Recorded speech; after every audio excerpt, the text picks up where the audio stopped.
is suing his former employer, Juan Vasquez, for unpaid work and defamation of character. Court come to order. All rise. Be seated, please. Kevin approaches the bench. Hello, Judge. Case number 2007, Sanchez versus Vasquez. Thank you. You're welcome. Mr. Sanchez, how old are you, sir? I'm 26 years old. And what is your educational background? I have a bachelor's degree in film that I got from Full Sail University. I'm currently... Slowly. I'm sorry. You have a bachelor's degree from? Full Sail University. Where is that? Orlando, Florida. Orlando, Florida. That I can hear. You have to understand, when you're dealing with someone of my age, you have to sort of factor that into your speech. People who are 26 may be able to follow you. I'm senior. I need people to speak slowly so that I can follow them. I got you. So you got a bachelor's degree from a university in Florida and graduated when? I graduated in 2018. And from there, what kind of work did you do? From there, I jumped around a little bit. I did Okay, work... you jumped around. Did your family live in Florida? No, ma'am. Where do they live? They live in Beaumont, Texas. Did you live with them at all in Beaumont? No, ma'am. After college? Not until the pandemic. Okay. Well, the pandemic was in 2020. Yes. So you graduated in June of 2018, and then the pandemic started on or about March of 2020. Yes, ma'am. And in March of 2020, you went home to your parents' house. Yes. And you stayed there until when? I'm still currently there. I started going back to school, actually. When did you start going back to school?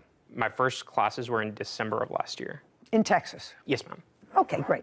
So you actually had a year and a half out of school when you were hopping around. Yes, ma'am. So I want you to tell me who you worked for in that year and a half. I was an intern on a documentary. Okay, and when was that? That was about a few months after I graduated. So maybe September, October? Yeah, probably around there. I did a few independent films. Okay, and what kind of work did you do for them? Just kind of depended what they needed. It was mostly Like a PA PA? stuff. Yeah. Like a PA. And for that work, were you paid as a PA? Yes, ma'am. And how much were you paid as a PA? They paid me $75 a day. Pay you in cash? They paid me in cash. Okay, so you did those couple of little projects, and then what? I was also waiting tables at the time. Okay, well, you got to eat. Right. After the pandemic hit, my lease was up. I moved back home. Decided I would go back to school to get a tech job. I'm going for cybersecurity right now. I had heard through a family friend. Okay, let's stop there. This case is, I don't think so difficult, but relatively interesting for me because we don't get them all the time. Mr. Vasquez, you were making a movie. Yes, Your Honor. Is this the first movie you ever made? No, Your Honor. How many movies have you made? This was film number 5 for me. Written, directed, produced. Is it a fiction piece or a documentary? It's actually based on a true story. So it's a docudrama? Correct, yes. See that? Are you impressed with that? There you go, a docudrama. How long a film? 90 to 100 minutes. We're still in post, still editing. So Keep your voice up. Approximately how long? 100 minutes. What was your budget? It's still in About what was your budget? Then you're going to tell me where you got the financing. roughly 120,000. Where did you get the money from? A lot of it was my money and other producers. How much did you put in? Over 80,000. And you've got other people in for about 40. Yeah. Did you make money on your other films? I have, yes, in the past. Okay, this is what the case is about. Mr. Sanchez says that he was hired by your company. And he was hired by your company to work on this last film that you were doing. And it was a paying job. And at the end of the period, he was not paid. And in addition, he says that when he complained about not being paid, you put out there on social media that you weren't paying him because he was on drugs. Is that what the case is basically about? Basically. It wasn't on social media. It was through text messages. He accused me of it, but... Text messages? Yes. Well, that to me is almost social media. If it doesn't come to me by the U.S. Postal Service, I call it social media. I know. Okay. Did you answer an ad for this job? No, I heard about it through a family friend. And when did you meet Mr. Vasquez for the first time? We didn't actually meet face-to-face until about Saturday, July 10th, 2021. Did you communicate via text messages or Yes, ma'am. emails? Well, when was the first either text message or email? The first text message was on Monday, the 28th, 2021 of June. 6/28/2021. May I see that, please? Of course. Christian hands a document to Kevin, who brings it to Judy. this one too. So. He hands another document to Kevin, who brings it to Judy.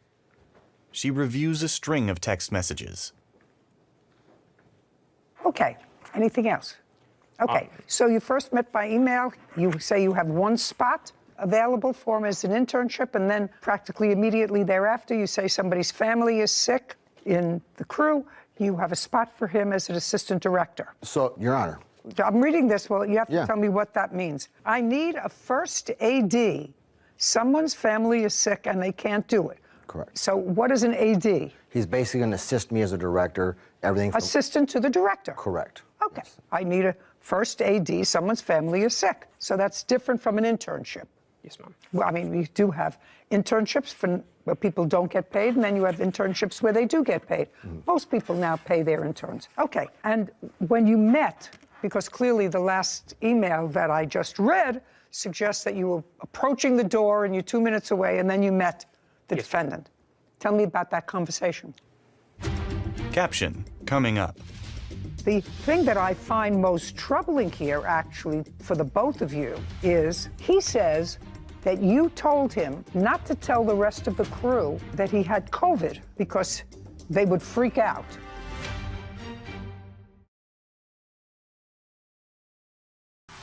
A courthouse. The Judy Justice logo appears. In the courtroom, Christian and Juan. Christian Sanchez claims filmmaker Juan Vasquez owes him for unpaid work. Juan says Christian was an unpaid intern. Okay, and when you met, because clearly the last email that I just read suggests that you were approaching the door and you're 2 minutes away, and then you met the defendant. Tell me about that conversation. So we met, we sat down. I kind of told him a little bit about my background, like I told you before. He kind of went over like what he was expecting me to do. Just a second. I want you to tell me what he told you that he wanted you to do. Managing the set, creating schedules, calling extras, making sure that they were there on time. Is that what you told him? Yes, basically assisting me whatever I needed. Okay, that sounds like more than a PA. We didn't ask for PAs. There was no intention for PAs. But what you outlined was clearly more. What did you agree to pay him? Never agreed to pay him anything. So Well, how could you do that? he was an intern. He was presented to me as an intern. No, and no, that's- no, not after this text message. He said he was looking for an internship, and you said to him, I have a better role for you. I need a first AD. Someone's family is sick. Whose family was sick? The name of the person. I don't recall. Okay. When you did a budget, did you have a budget for a first AD? No, we Nope. didn't. Careful. Did you have a budget for a first AD? No, not that I remember. I usually don't use a first AD, so the terminology... No. Listen, you know who produces this show? You want to be careful with what you say around people, you know, who are buying your product. Sure. Right? Because you're going to be presenting them with budgets, eventually, hopefully for you. There's no question that if I got this text from you, Mr. Vasquez, I would say, oh my God, I'm going to get a different job, a better role, because he says I have a much better thing. Somebody who was supposed to do it got sick, they can't do it. That's a much different thing from what you describe as bringing me iced tea and setting up the coffee. That's a different role. What did he tell you he was going to pay you, sir? He told me, verbally, he told me that... Look, careful when you talk to me. At that meeting, that day, what did he tell you he was going to pay you? $150 per day for 14 days. How many days did you actually work on the set? On the set, I worked 14 days. It's a lie. I got COVID on the last 2 days, and he asked me to work from home. And I still scheduled and did all that stuff. I never asked him to work from home. You got COVID the last 2 days, so you were actually there 12 days. Physically there, but I was still I don't working care. for him. Who knows? How do I know that? I have text. I would like to see the work that you did from home on day 13 and 14. 1,800 for 12 days, not including the Okay. two. On those specific days, I have it on my phone. Could I pull it up? No, I want to see what you did. If you did work, you sent emails out, you sent scheduling out, and you would probably have to have a conversation with your boss and say, I have COVID, but I'll do whatever I could do from home. I have all of that. I'd like to see it. Yes, ma'am. Your Honor, if I may interject. Yeah. So he shows up to the set sick with COVID, gets everybody sick. I had to call the next day of filming because of that. Are you talking about after he was there for 12 days? Yes, I'm talking about that particular that particular part, but I'm talking about he was there for 12 days. He didn't have COVID for 12 days. we don't know that. Well, who knows that? I don't know if you have COVID. We just got tested, Your Honor. Who knows if you have COVID? Who knows if I have COVID? All I know is I came to work today. I expect to be paid. I wouldn't come to work if I was sick and laying in bed and feeling nauseous and... Your Honor, if you had a remote position, that'd be different. He didn't have a remote position. I'm not talking about his 2 days. He was there 12 days. He did it throughout the course of the project. He was never on time. I don't care if he was never on time. If he was never on time, sir, then you fire him. There was days he was not on set. Listen to me. Okay. He was never on time, then you tell him don't come back after the second day. But if you let him come for 12 days and do whatever he does, I mean, you know, Mr. Vasquez, I'm going to make this as painless for you as possible. There are some employees that I have had over the years that were terrific. Some not so terrific, some terrible. The terrible ones, who were really terrible, who I would have liked to have fired, period, I couldn't do it because of human resources. Sure. They have a whole protocol, volumes, like an Encyclopedia Britannica, what you have to go through to fire somebody who's not doing their job. Right. But you have to pay him until you can fire him. If you have him come to work, even if he's doing a terrible job, you still have to pay him. Now, if he goes home because he's sick and you're not giving him sick leave and you don't agree for him to work remotely, that's on him. Does that sound fair to you? Yeah, absolutely. I'm so glad. Unless, of course, you agree to have him work remotely, then you have to pay him for 14 days. Right. It starts right there, Your Honor, and then the next 2 days follow it. Kevin brings Christian's phone to Judy. She reviews a string of text messages. JV, that's you? Yes, ma'am. JV, that's you. So you did, in fact, confer with him from home. Tell him to order food, to picking it up. I don't care if he worked for you for a half hour. He's not your friend. The thing that I find most troubling here, actually, for the both of you, is he says that you told him not to tell the rest of the crew that he had COVID because they would freak out. Correct. And he didn't tell the rest of the crew As far that as he I had know. COVID. Well, you told him not to. And he said, okay. Well, you have to know, as a good citizen, that's not the right thing to do. You do understand that. And, you know, by not having him on the set, we thought that was proper protocol. No, you're supposed to notify people who you came into close contact with. You know, I remember they had this whole contact tracing. I know people call all the time the and say, reality is, Your we Honor, were out everybody together that a was month on ago. the set, What? the reality is, everybody that was on the set, we did discuss the fact that he had COVID, so people knew that. I don't care whether people knew that. It says here, I won't say anything to the rest of the crew, like you said. Yeah, because I I didn't want understand to that you create don't want everyone to freak out. I just find that troubling. In any event, it's just he like clearly... yelling bomb in an airport. You know, that would create a bigger hysteria. Well, that's what COVID is. COVID is a bomb in an airport. We conveyed to everybody on the set what was going on. The reality is, this man was presented as an intern, never said paid internship. Once he got on the set, he tried to strong-arm us, then demanded the money once he had all the information on the set. We didn't hire him. We didn't post a job for him. We made a job for him because a producer called me up. This is when nepotism goes bad. This kid couldn't even order pizza, Your Honor. He spent $300 at Domino's. Who spends $300 at Domino's? Mr. Vasquez, then you fire him. I should have Do you fired him. understand? I should have fired him. Then your recourse is to fire him. And you're a little company that doesn't have an HR department. Say, you know what, what's your first name? Christian. Christian. Christian, you're a nice guy, but it's not working out here. I'm going to pay you for 3 days because that's what you were here. Don't come back. I'm going to get somebody else. And we should have did that, Your Honor. But that's what you should have done. Yes. But that's not what you did. You continued to use whatever limited services he provided, even when he was home with limited, COVID. yes. Even when he went home with COVID, you continued to ask him to do things for your company and for the film, and that you can't do without compensating him. Caption coming up. You gave him a job, and if he didn't work out, say, what was the name of that woman from that show that says you're fired or something? The weakest link. Weakest link, that was the lady. She was terrific. Well, anyway, you say you're fired. That's easy.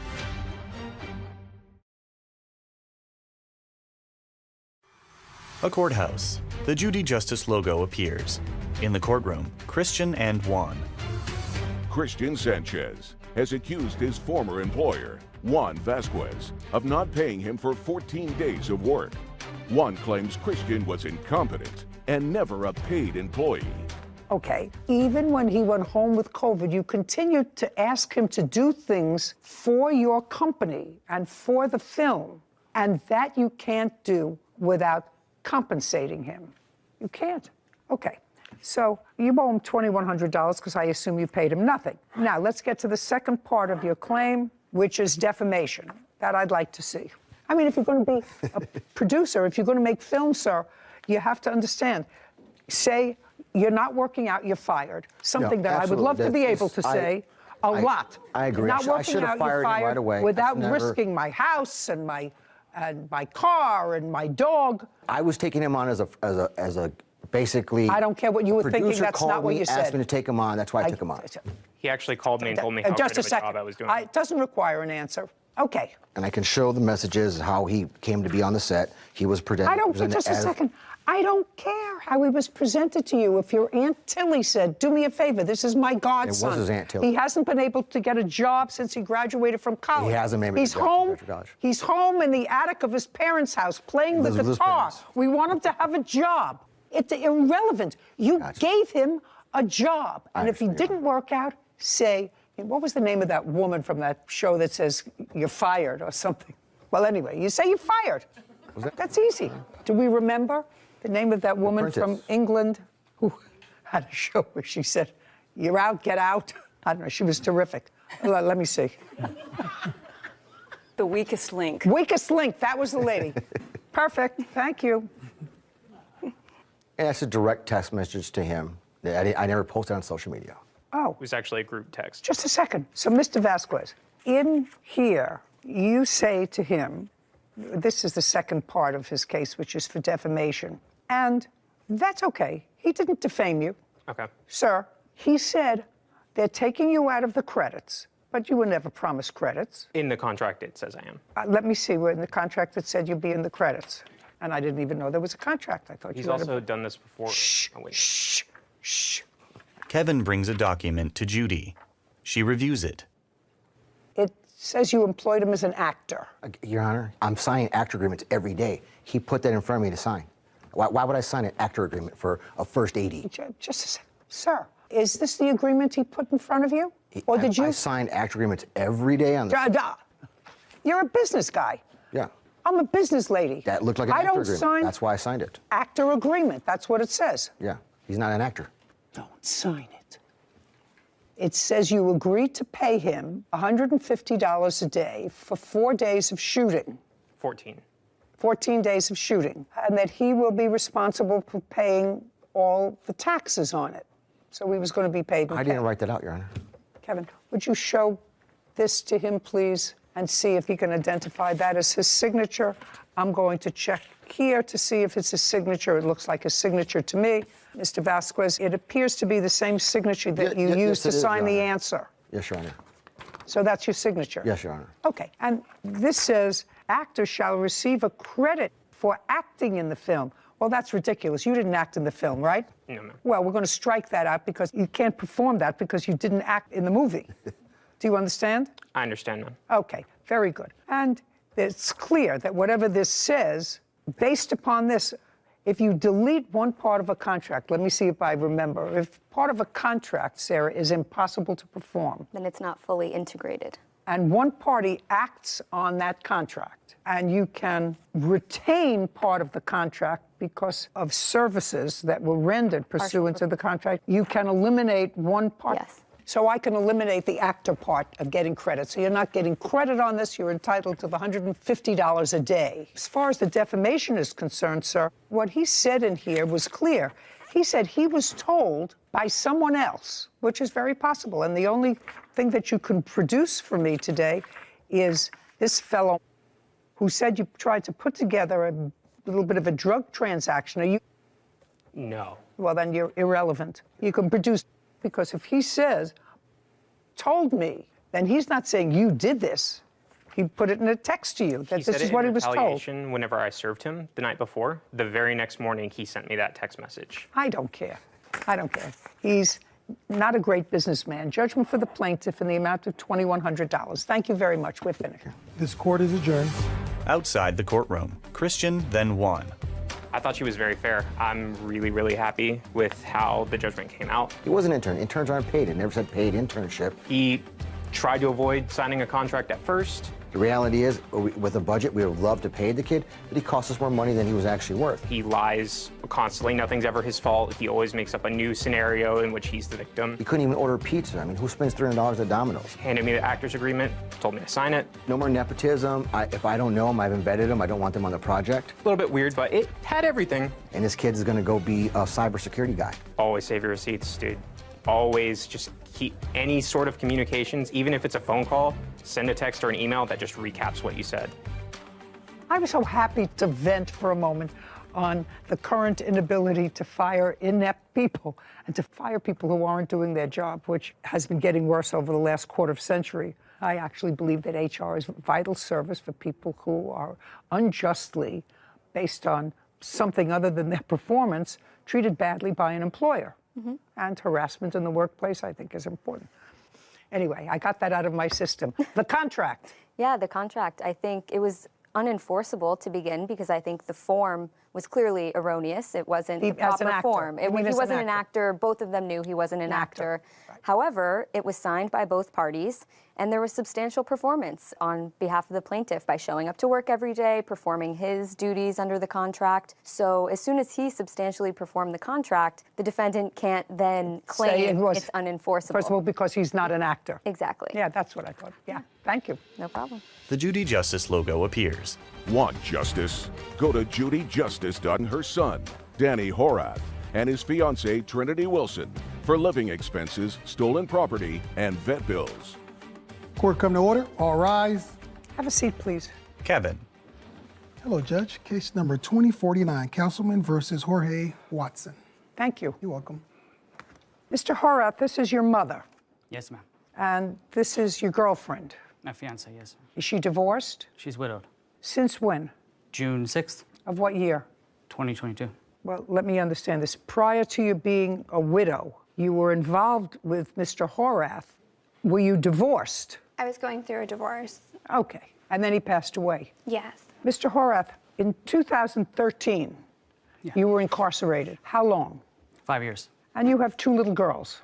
Yes, ma'am. When you were incarcerated, were the children living with you No. prior to being incarcerated? Yes. They were living with you? Yes. When you went to prison, was there any reason the children didn't go with their mother? She left him with my mother. So your mother obtained custody of your children 9 years ago Yes. and raised them. Yes. You got out of prison when?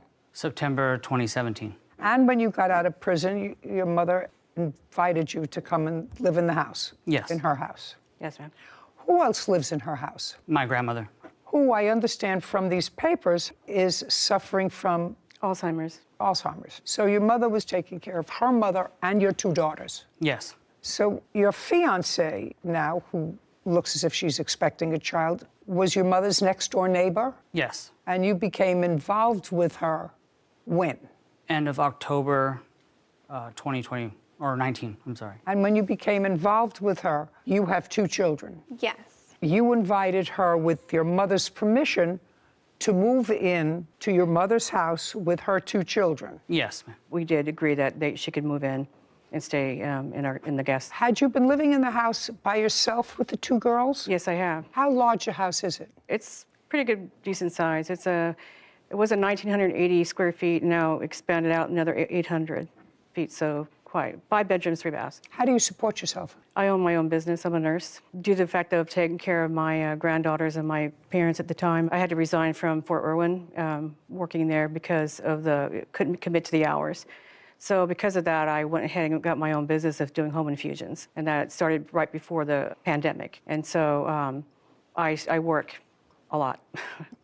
Anybody help you take care, before they moved in, anybody help you take care of the girls and your mother? No, it was me. Now, what kind of work do you do? I'm a truck driver. And you? Nursing student and mother? So you don't work? No. How do you support yourself? I was going to school and... Well, supporting yourself doesn't go to school unless you were getting money for going to school. Were you getting money for going to school? Yes. From whom? From financial aid. How much? Maybe like $800, $900 a month.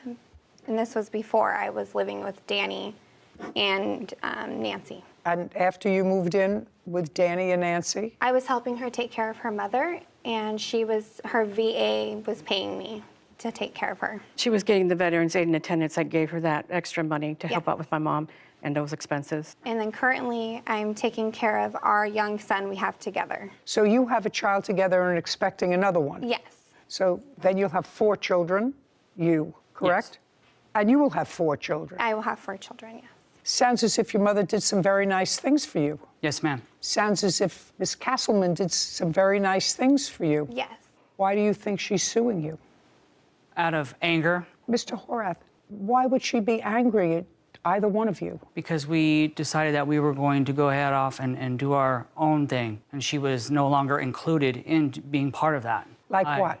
Well, being part of a family or a unit. Once my grandmother's health declined and she went to a facility, there was no more communication about anything that was going on around the house anymore. I don't know what you mean by that. Your fiancé's arrangement was that she was being paid by the VA to take care of your grandmother. Yes. And then your grandmother, according to you, had to go into a facility. Yes. Which means your fiancé isn't getting any more payment from the VA. Correct. Now, you're working, you drive a truck. Yes. Were you contributing towards the running of the household? Oh, of course, yes. How much? Whatever needed to be paid. No. Tell me what you paid. I paid the Edison, half the Edison. Well, that's not a set amount. I paid $300 a month. Well, that's an amount. So you paid $300 a month towards the Con Edison. Yes, ma'am. What else did you pay? We paid for the trash. How much was the trash? $50 a month. What else? I paid for the food. For who? For our family. Well, for all of you or just for you, your fiancé, and the 4 children? And my grandmother, yes, and my grandmother, and Nancy, too. Not for me. Shh.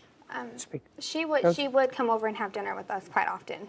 And I would make her meals and send them to her. What you're saying is, because I read when you said she would come over for dinner, there came a time when there were an awful lot of people living in the house, and your mother, because it was so crowded, moved into a trailer on the premises, and you moved into the master suite. Yes. Is that correct? Yes, it is. Say thank you, Mom. Thank you. Thank you. Thank you, Nancy. Now, did you pay for anything else that you're not telling me? Yes, we paid for the internet. Their internet. Yes. Shh.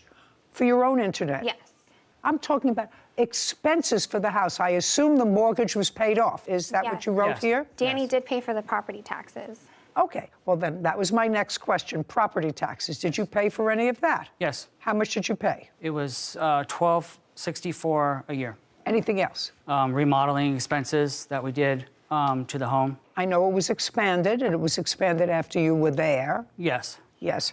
And do you know how much the remodeling expenses were? The additions were done before I came home, but everything else was added to when we were living there. Like what? The pellet stove had went out, so we bought a new one. Oh, that's I'm not interested. Okay. I'm not interested in that. I'm talking about regular. So let me get to my trusty computer. We have $300 a month for Con Ed. So I don't even have to do that. I could do 1, 2, 6, 4. Everybody knows me now. I'm a little challenged with regard to these things. Divided by 12 equals $105 a month. And $300 a month for Con Ed and $50 for trash is $5.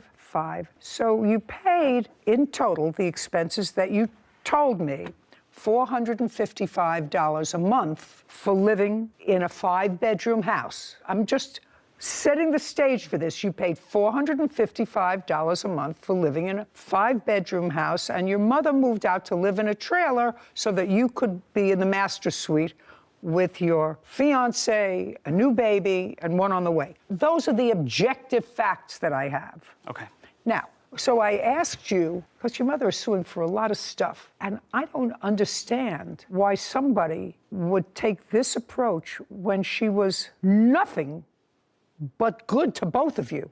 You screwed up your life. She got stuck raising your 2 children, working full-time, and taking care of a sick mother. You, I know what, you go to school, and you're a full-time mother, but that's very nice. But she's not your mother, she's not your grandmother, she's nobody to you. And she took you in and your 2 children. What do you think you did to make her so angry that she would sue you? I'm curious. I honestly don't know. Well, you started to tell me that you moved on because she ultimately gave you notice to leave. We actually gave her notice we were leaving, and that's when all that started. Okay. Did you also tell your mother that you wanted to buy the house? Yes, I did. From her? Yes, I did. Okay. Well, that started the trouble. And your mother's response was? Of course. She said, okay. And what happened? I went and applied for a loan. They told me that I did not meet the criteria for the loan. I said, okay, that's fine. What about a rent-to-own option to buy? And she said, okay. We tried to get a real estate agent to go ahead and write out the contract. At that point in time, she wanted to move one of her nurses onto the property, into the trailer that she was living in. I did not feel comfortable with a stranger living on our property. I don't know them. I don't want them around my children. I don't know who they are. And if I'm going to be buying a home, I wouldn't want to. You're not buying anything. You were renting. With the option to buy. I want to buy the home, and then when I go back to apply for the loan in a year, I was going to buy the home. Maybe, maybe not. Mr. Horath, so far, you see, you have somebody who has done all things to make your life, which you screwed up a little bit, more comfortable. Takes you in, takes your girls in, takes your girlfriend in, takes your girlfriend's kids in, allows you to have more latitude and more freedom by moving herself out of her own home, which is totally paid off, into a trailer so that you could be more comfortable. And she said, you want to buy the house? Fine. You couldn't get a loan. Well, could I rent to buy? She says, okay. But she's still a working person, as opposed to your fiancé. Caption, coming up. You ratified the gift by buying her something that could only be utilized with that machine. So I'm not interested in the machine. Could we move forward, please? I have 7 years of postgraduate education. I'm getting very tired of this case.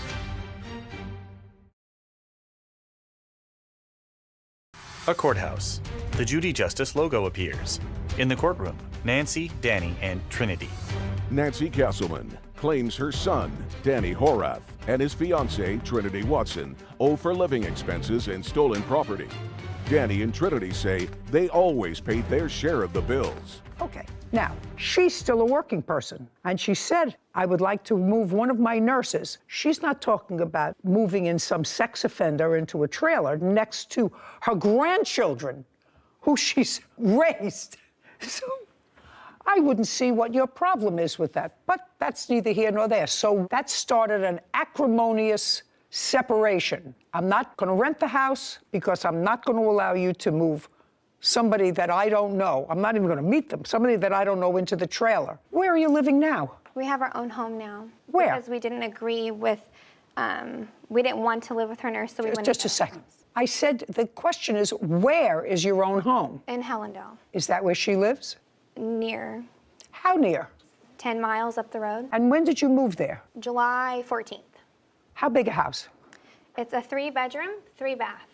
Who owns the house? We're renting And how much are you paying in rent? $2,500. So you got a smaller house at 5 times what you were paying her. Is that what I'm hearing? You paid $455 monthly to your mother. We also paid her van payment, but we What? also used the van. Her van payment, it was $900 a month. Did you use the van? Yes. Oh, good. Then you, Well, good. we used it to also take her mother to, Did you use the van yes, for you and your children and his children? yes. Yes. Okay, good. So I want to know if she's right down the road and she was good to you for a decade, why is she not included with your family anymore? She chose not to be. Really? Yeah, she wants to work all the time. When we invite her to do things or family functions or church functions, she would never come. Well, you say never. You just moved out a month ago. This is prior to us moving out. We haven't talked to her since we moved. You mean prior to you moving out, you would invite her, and what you said was, could you read that back? She's working all the time? Is that, I just want to know if that's what he said. He said, yeah, she wants to work all the time. When we invite her to do things or church functions, she would never come. Okay. Unpaid living expenses, electric bill. All right, let's get to the electric bill. He said he paid $300 a month. What does he owe for the electric bill and for what months? I was on a level pay plan for every month, and it went up higher. The rates have increased in the past year. So that was $900. It was $1,800, the bill that came out. So it actually increased over the last year, and I have copies of that. So I asked for them to pay half. Did they ever pay the extra money? No. Okay. And they continued to live there? That just came up in May, yes. Okay, well, then I'm not interested in that. Go ahead. And what else? What other living expenses? Well, the other electric bill, they were still there. They didn't pay for that one. Which one? The one from June to July. Were you there in June, July? Yes, ma'am. And I have evidence that I did pay. Okay, I'd like to see it. Paid $3, not the whole amount. No, I did pay. Just let me see that you paid it. Danny produces a document, then hands it to Kevin. He brings it to Judy, who reviews it.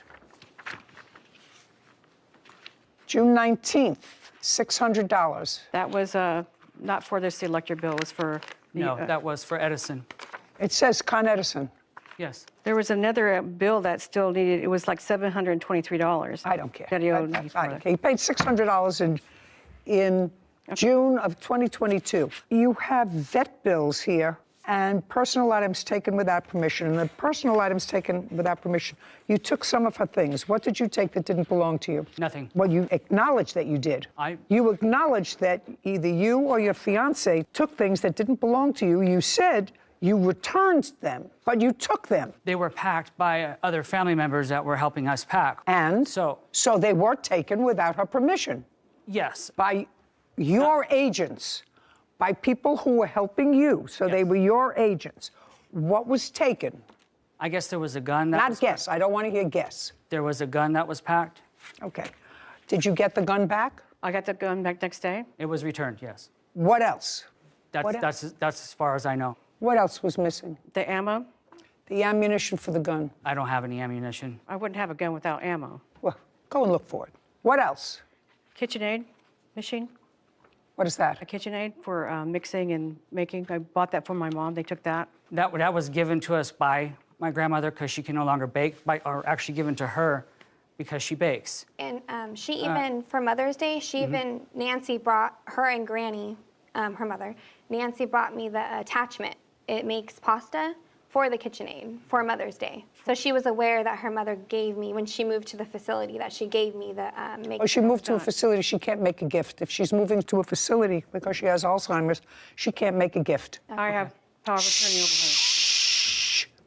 Now, if what you're telling me is that you did take it and that the plaintiff sort of ratified that by buying you an attachment for it for Mother's Day, that I'll ask her about. Okay. Now, Ms. Castleman, listen to me very carefully. Did you buy Miss Watson around Mother's Day a pasta attachment for the KitchenAid? Yes, ma'am, I did. Okay. For my mom, with my mom. I don't... Because they were supposed to be cooking together. No. Mm-hmm. No.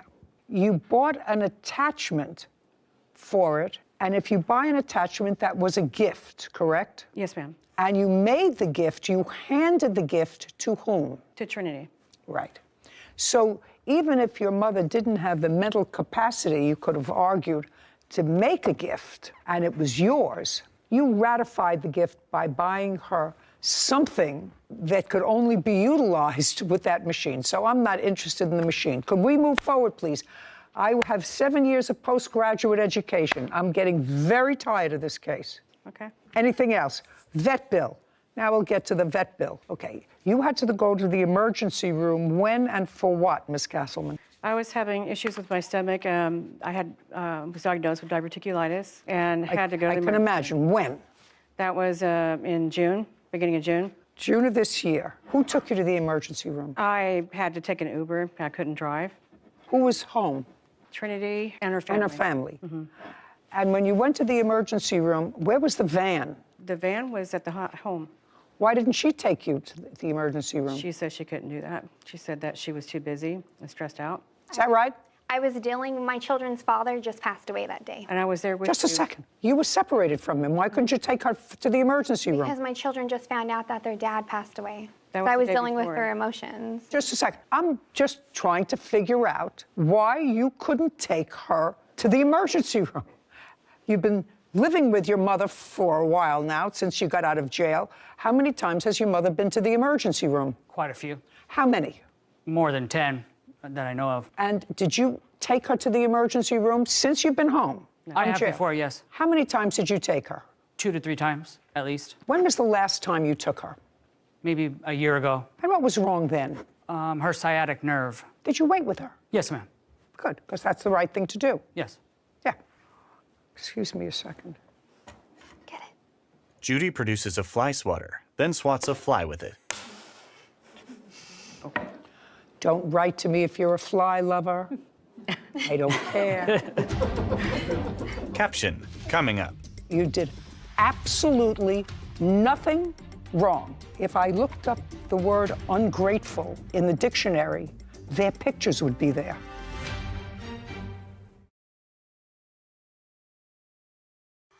A courthouse. The Judy Justice logo appears. In the courtroom, Nancy, Danny, and Trinity. Nancy Castleman has accused her son, Danny Horath, and his fiancée, Trinity Watson, of taking advantage of her kindness.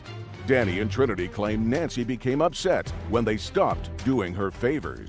Well, Miss Watson, I know that you have an excuse. If it were me and I had been living off somebody else for years, I would have put my kids in the van and say, we have to take Grandma to the emergency room. That would just be me. And deal with my children in the van 5 minutes later. And I would have if I wasn't dealing with my children at the time, and she was aware of that. I think she even took a Lyft or an Uber. She let me know it was okay. I'm just telling you. I'm trying to get some sympathy going for the two of you. I'm not getting any sympathy going for the two of you. Did she ask you to watch her dog? No, she, like normal, I have a dog too on the property, and it was a mutual agreement that anytime one of us were gone, we would always make sure the dog went out to use the restroom. But the day her dog... Our Lyft was there, and I left. And when I came back home, it was about 5:30 in the morning. I noticed the dogs were in there, and that Asher was cut up. He had big old laceration. Did you know what happened? Could you figure out what happened? No, I think I know now they probably got, it was probably under their trailer while he was out, because she did say that she took him out, but she forgot to feed them, and she was home. That night I was home, yeah. Mm-hmm. Did you see her dog injured? No.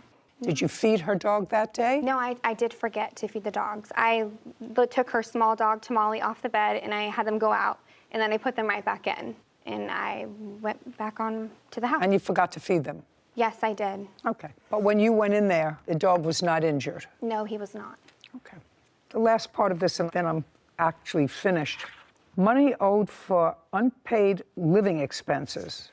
Anything other than what we have discussed? They're supposed to pay rent. Starting when?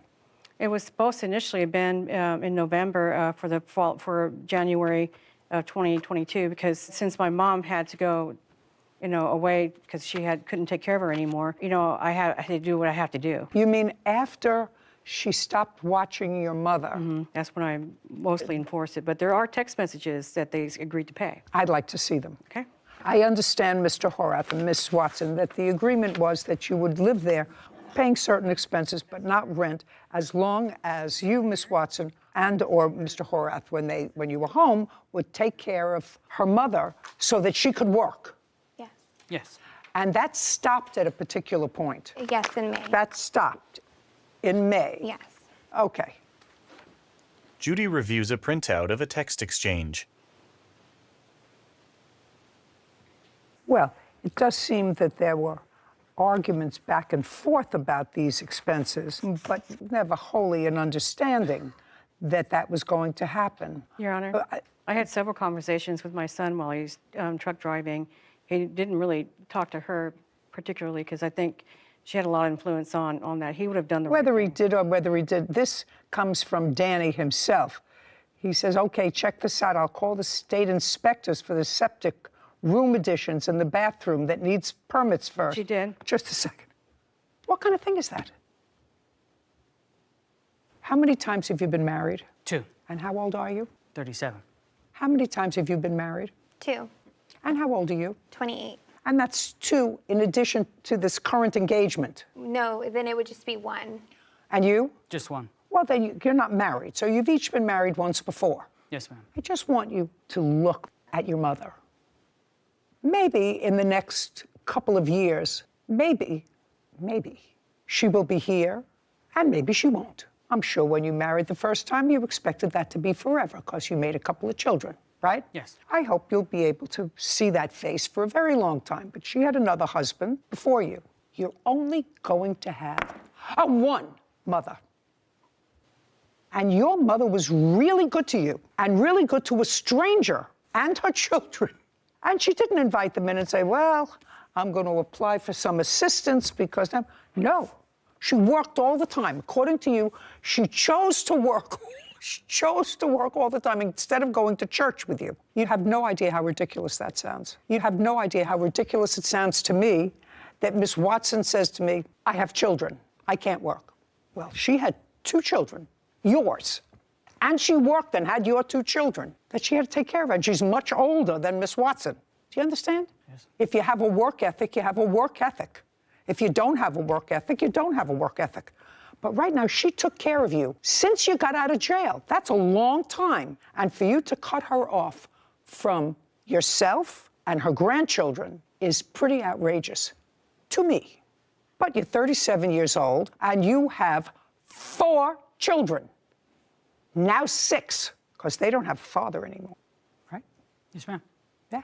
So I don't know what you were doing with all your extra money, but to your mother you were paying $400 a month for a 5-bedroom house, and now you're paying $2,500 a month rent in a 3-bedroom house, and I assume that that's plus trash, Con Edison, and internet, and everything else that goes along with the house. So I don't know who's paying for that, unless you were just stashing away money. I don't know. I doubt it. I don't even want to go into it. Anyway, Miss Castleman, it's not worth it. You did the right thing with him. You took him in. You did absolutely nothing wrong. But you didn't have a contract with him. And you didn't have a contract with her. And I can't enforce giving you money when there was no enforceable contract. But if I looked up the word ungrateful in the dictionary, their pictures would be there. We're done. This court is adjourned. Outside the courtroom, Nancy, then Danny, and Trinity. I'm grateful for the things that she did say so they can understand where I'm coming from. She has no control. She gets upset and wants to see revenge in any way she can. Those words are not from him. I know my son. We had a good relationship before all of this transpired. They don't get it. Well, I hope that we can all eventually get back to that point for the sake of the kids. Judy and Sarah. You know, I don't think that there's a legal lesson there to learn, Sarah. I know, it's just so unfortunate because I feel for the plaintiff. As a grandmother, as a mother, you try and do the right thing, and just to feel so taken advantage of. And I didn't hear a good reason. I was waiting the whole time to hear a good reason for why she was this terrible person that they had to move away from, but it never came. Well, the only thing that I came up with was that she agreed to let them rent the house, rent to buy. Yes. Because they couldn't buy the house. They didn't have sufficient funds. But there was a condition. Now, she was living in a trailer on the property. She said, I want to be able to move somebody in there because I'm going to have to find another place to live, and I'm going to need money. If I sold the house, I would have some money. And I'm sure to pay for her mother in care costs money as well. She's a hardworking lady. She had 2 little kids that she had to take care of, in addition to a sick mother, in addition to working full-time. A lot of stress. While this one is in prison and the girlfriend is going to school. No legal lesson, but hopefully they work it out. Hopefully. Be too bad if they didn't. Yeah. Title, Judy Justice. Are you having a family dispute? Go to judyjustice.tv. His customer, Zach Thompson, for the balance of a puppy. Court come to order. All rise. Judge Judy enters. Have a seat, please. Kevin approaches. Hello, Judge. Case 2044, Bearden versus Thompson.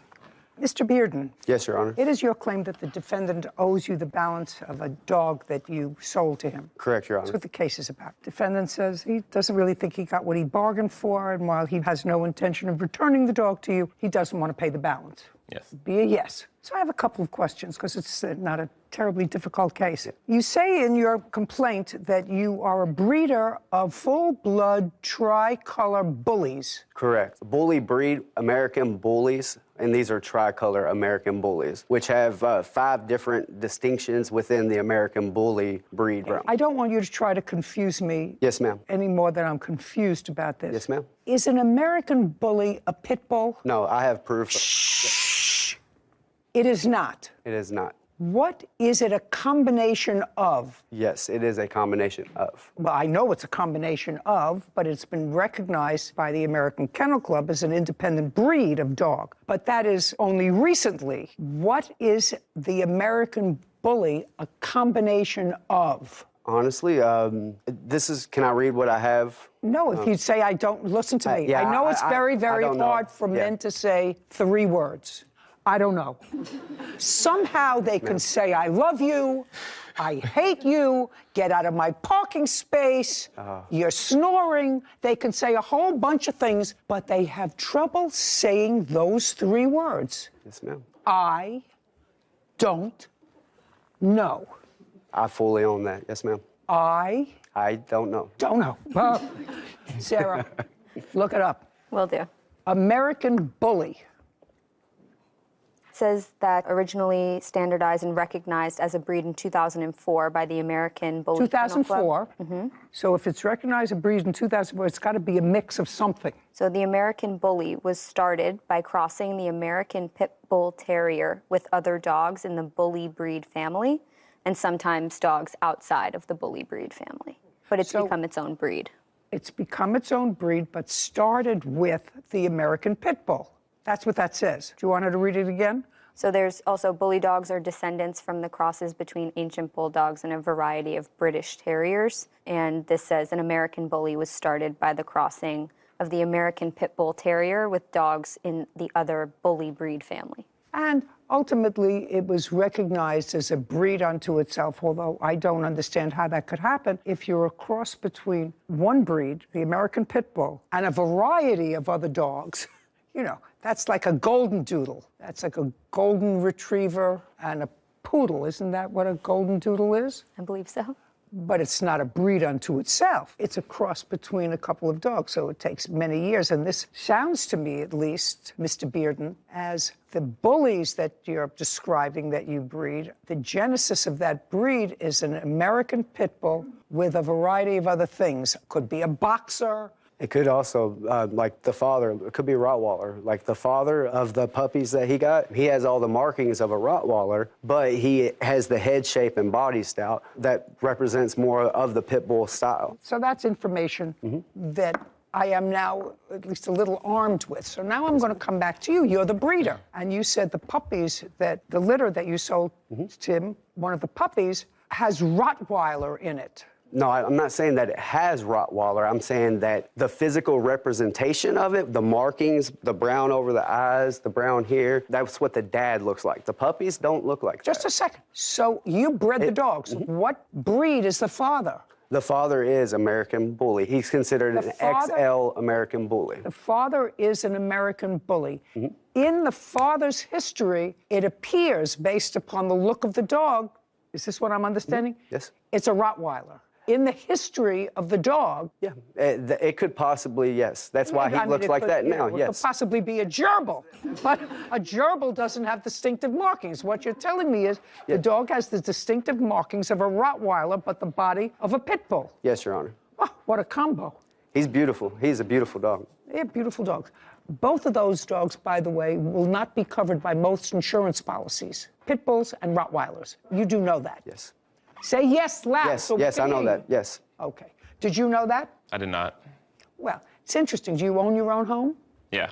Yes is an answer. Yes. Do you have homeowners insurance? Yes. In your application for homeowners insurance, they would ask you what kind of dog you have, if you have any. Do you remember that? Yes. Did you write down what kind of a dog you had? I didn't have a dog at the time. I want you to read over your homeowner's policy, wherever you live. Who are you covered by? Not exactly sure. What do you mean not certain? You don't know who your homeowner's policy is with? It's all in the bill. What It's all paid for, one yearly fee. You mean for your car, for your home? Yes. Everything else? I would check, sir. If you own your own home, did you have a lot invested in your home? Yes. I would take a look, because many insurance companies now will not insure or charge an extra premium, if they would insure, homes that have, as part of their household, certain breeds of dogs. I am telling you, and he knows it, that Pit Bulls and Rottweilers are in that group. Yep. So if something happens and your dog bite somebody and they will sue you, and you'll say, well, I have homeowners insurance, your policy might just disclaim. That's why I didn't want a pit bull. What do you think you got? A pit bull. You got an American bully, and it's not so hard to look up. You do have a tablet or something? A bully, when you look it up, it actually is American Bulldog and a Stanford Terrier. It's not... an American Bulldog and a Staffordshire Terrier. You know what Staffordshire Terrier is. Yeah. What is it? I mean, it's a pit bull. Right, that's what it is. Everybody tries to use different language because they want to get away from that. It's a bully, it's a terrier, it's a something else. But bottom line, that's what it is. And you know that's what it is, whether it's a half or a quarter. You know it's listed among those breeds that the insurance company is not going to cover you for. And you have knowledge of that. You got to be careful. So it was your understanding that you were purchasing from the plaintiff a what? A full 100% bully. There's no 100% bully. There is no 100% bully. You just told me a bully is a mix between a... After so long, it's considered a full bully. That's from my understanding. That's not what that says. It says, among other things. You really have to be more vigilant. Don't tell me what your friends told you. Don't tell me what they did. Don't tell me what they said. He told you that he was selling you an American bully.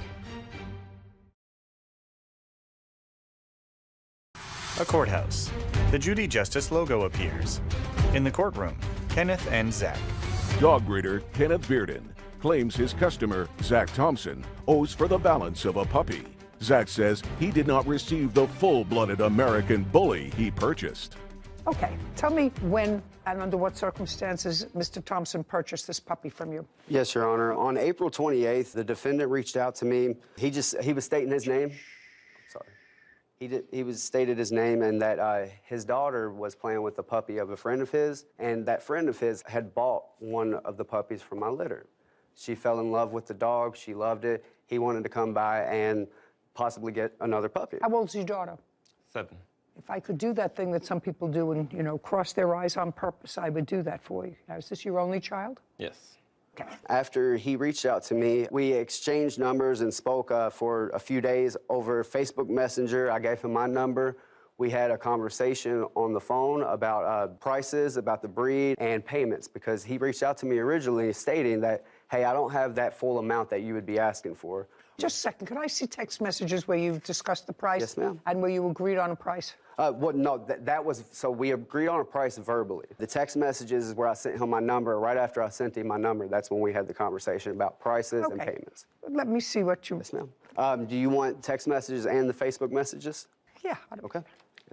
Read any. Quite a bit. It's all in order from front to back. From Oh, no. Yeah.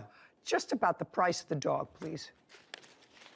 Well, like I said, Your Honor, the price of the dog was a verbal conversation. I understand that. The initial discussion that you had with him, you told him what you wanted for the dog. Yes. Thank you, sir. Kenneth hands documents to Kevin, who brings them to Judy. She reviews them. Mrs. Thompson, and you wrote, I told him I would even take the runt if you're willing to help me get a puppy for my daughter, right? Okay. How old was the puppy when the puppy was delivered to Mr. Thompson? They were right at 2 months and 2 weeks, I believe. So about 10 weeks old? Yeah, they were born February 20th. This was May 1st when they were... Do you have a contract with him other than over the phone? When he came there that morning... That's either a yes or a no. No. You do not have a written contract. The only contract that we have is of him giving me his ID, letting me take a picture of it because I didn't have any printer ink at the time. You don't have a contract with him? No. Are you a married guy? No, Your Honor. Yeah. You know, how did I know that? Because you talk a lot. Most married guys don't talk so much. They answer 2 or 3 words, and that's it. Do you live alone? Yes, it's just me and my son. How old is your son? He's 12. And how many of these dogs do you have roaming around? I have 2.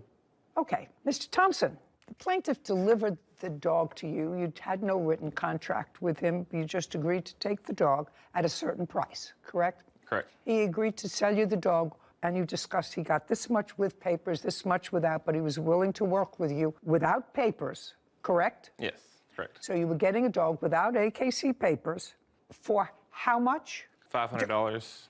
$500. $100 down. Just a sec. What? $100 down and then $100 every 2 weeks until it's paid off. So you gave him the $100? Yes. And then you never paid him any more? Well, before the next payment was even there, I questioned him about being a full bully, because everybody kept telling me it wasn't a full bully because I have multiple friends that... Don't tell me what your friends told you. Don't tell me what they did. Don't tell me what they said. He told you that he was selling you an American bully. Yep. Without papers. Yes. So that you weren't going to use this dog for any breeding purposes. Yes. Didn't plan to. Because you don't have papers, and that would be sort of foolish for you. Yeah. Did your daughter fall in love with the dog? Got the dog that she wanted, right? Yeah, a little female called Zoe. Zoe. Yeah, she picked her out. Your Honor, And she just... I disagree with that also. What? When he originally arrived that morning, he was trying to get a different dog. He wanted a certain one. Just a second. Your daughter picked this dog out. Yep. Correct. You disagree with that? The daughter and him both wanted a different dog at first. We had our mind set on a certain puppy before we got there. When we showed up, the puppy that we wanted was getting taken by another people that she... So your daughter picked another puppy? Yes, yes. Correct. Let's not make this harder than it is. She picked the one that she was happy with. Yeah. And she's still happy with it. Yep. And she likes it. Yes. You wouldn't take it away from her. No, I would not. You wouldn't give it back to him. No, I would not. Then you have to pay for it. Well, I would have. What is so hard about that? Well, he lied about the shots. He never sent me proof for the first Just a shots. second. You have a contract. That's if you're going to pay. He says $750. You say $500. Whether it's $750 or $500, what you're supposed to have if you're a breeder is a written contract. If that's what you do, you have a written contract. I always have a contract when I buy puppies. The breeders, reputable breeders, demand it. They say that they guarantee the health of the puppy for a certain period of time. You can take the dog to have it checked by a vet within a certain period of time. It says whether the puppy had its first shots or second shots or had no shots. It says all that. That's it. Other than that, I don't remember what these contracts said, but I bought many, and they are pretty much standard. Yeah. You bought a dog for either $750 or $500 that you didn't pay for, and now you have a bunch of excuses. Did you take the dog to a vet and have the dog tested as to its heritage? I have not. Well, then you can't tell me what your friend said to you. Whether your friend said that looks like, it doesn't look like, I don't know what it looks like. That's not relevant. If he's saying to you, this is an American bully, and you've had the dog professionally tested, the DNA of that dog tested, and it turns out that it's a cacophony of things, which clearly it is because it's a mix of things. What do you have to pay for the dog? You ate the steak. You don't want to give it back. The only question is, how much did you make an arrangement to pay? You say it was $750. Yes, Your Honor. Do you have any paperwork to show that? I do not, Your Honor. Like I said, when he left, I have them contracts. I didn't have any more printer ink. He had to leave and be somewhere else. That's when I asked to go ahead and take a picture of his ID, and I plan to get the contract at a later date. Mr. Thompson. Yes. Was he originally asking for $1,000 for the dog? He never originally asked me for $1,000. No, but is that what your friend paid for his dog? I don't know what my friend paid for the dog, but I know that he was having trouble selling him, so he marked down the price. I have a Facebook post where he actually, on his own Facebook, before I'd even... Oh, do you have what... I don't have it printed out. I have it on my phone. I'm willing to Oh, yeah, I'd like to see it. Does it list a price on it? Don't have a price. It just talks about where he's willing to sell them and work with people on deals and stuff, because he couldn't sell them this before I even met the guy. Okay, well, so do you acknowledge that you posted that, sir? That you were willing to make deals with people because you were having difficulty getting rid of the puppies? You're going to pay him the balance of $400 now because you have the dog. Do you understand? A bully isn't a full-bred dog. A bully has a lot of other things in it. Do you understand?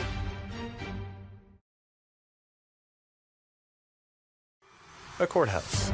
The Judy Justice logo appears. In the courtroom, Kenneth and Zach.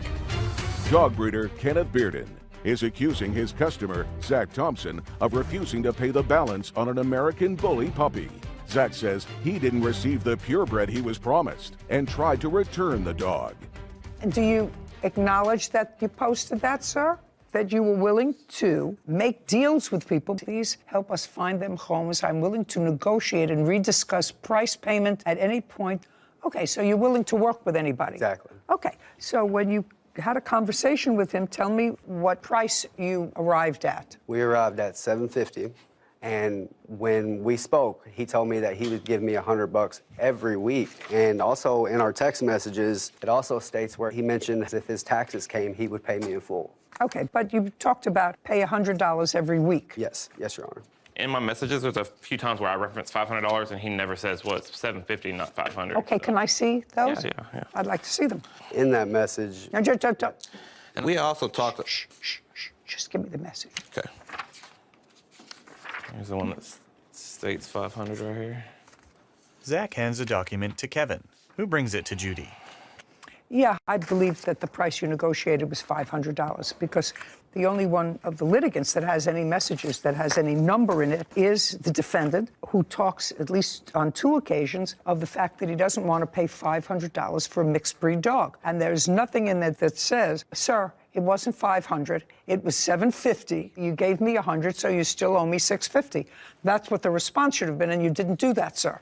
So I would have had no problem paying him $500 if it was a full bully. No problem at all. You're going to pay him the balance of $400 now because you have the dog. Okay. Do you understand?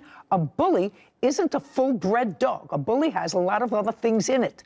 Do you understand? Well, and you want to keep the dog. No, I wanted to bring the dog back. He said I could bring the dog back, and then he wrote back and said, okay, I could bring it back. I just asked you a question. You want me to have her read it back to me? You just said... I don't want to bring the dog back now. Well, now is what we're talking about. Now is where we are. It's 4 or 5 months now my daughter has fell in love, but the first 10 days, I did ask to bring it back. He said, okay. Right now, we're not in the first 10 days. Right now, we're here. I asked you a question. Do you want to give him the dog back? If that's what it takes, yes. You ready to take the dog back? I do not want to. Once we sold the animal, Well, if he says that there is no proof that this litter was a full-blooded American bully, and you have the American Kennel Club records that show that it is, because you must have registered the litter. That's what happens, Mr. Bearden, when you have a full-blooded dog. You register the litter, and then if you're selling it with papers, the new owner will register the dog with the AKC in their name. So all you have to do now is show me the registration for that litter.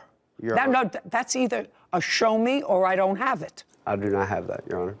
Because there was no reason. That's why the puppies were $2,000 with papers and $1,000 without. There's no reason going the extra mile. That's why they have the $2,000 option of me taking that headache off their shoulder. No. That's a lot of who shot John, sir. If you are a breeder, that's what you identify yourself as. I am a breeder of. Yes, Your Honor.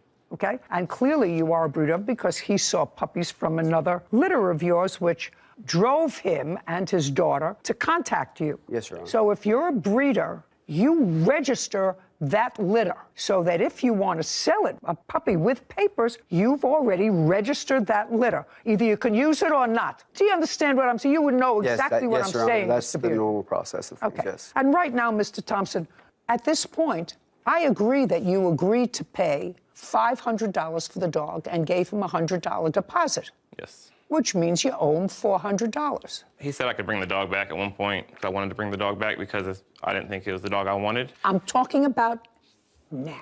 Yes, I know, but Then he said no. And then he said no 2 days later, and then he said he's going to take me to court, or he threatened me and said he's going to have someone come get the money out of me if not. And then that's when I stopped responding. After he threatened me, I stopped responding. And that was before our first initial payment. That was within the first 10 days, and it wasn't even in the 14 days yet when I was going to make my payment. Did you pay him? No, I didn't. $100? I paid him $100, yes. Yes, I'm talking about $100. Yes, I did. So what do you want me to do today? Either... I don't think he deserves nothing. He lied about the breed. No. He never sent me shots. No. He lied about those. Yeah, just a second. And then he threatened me.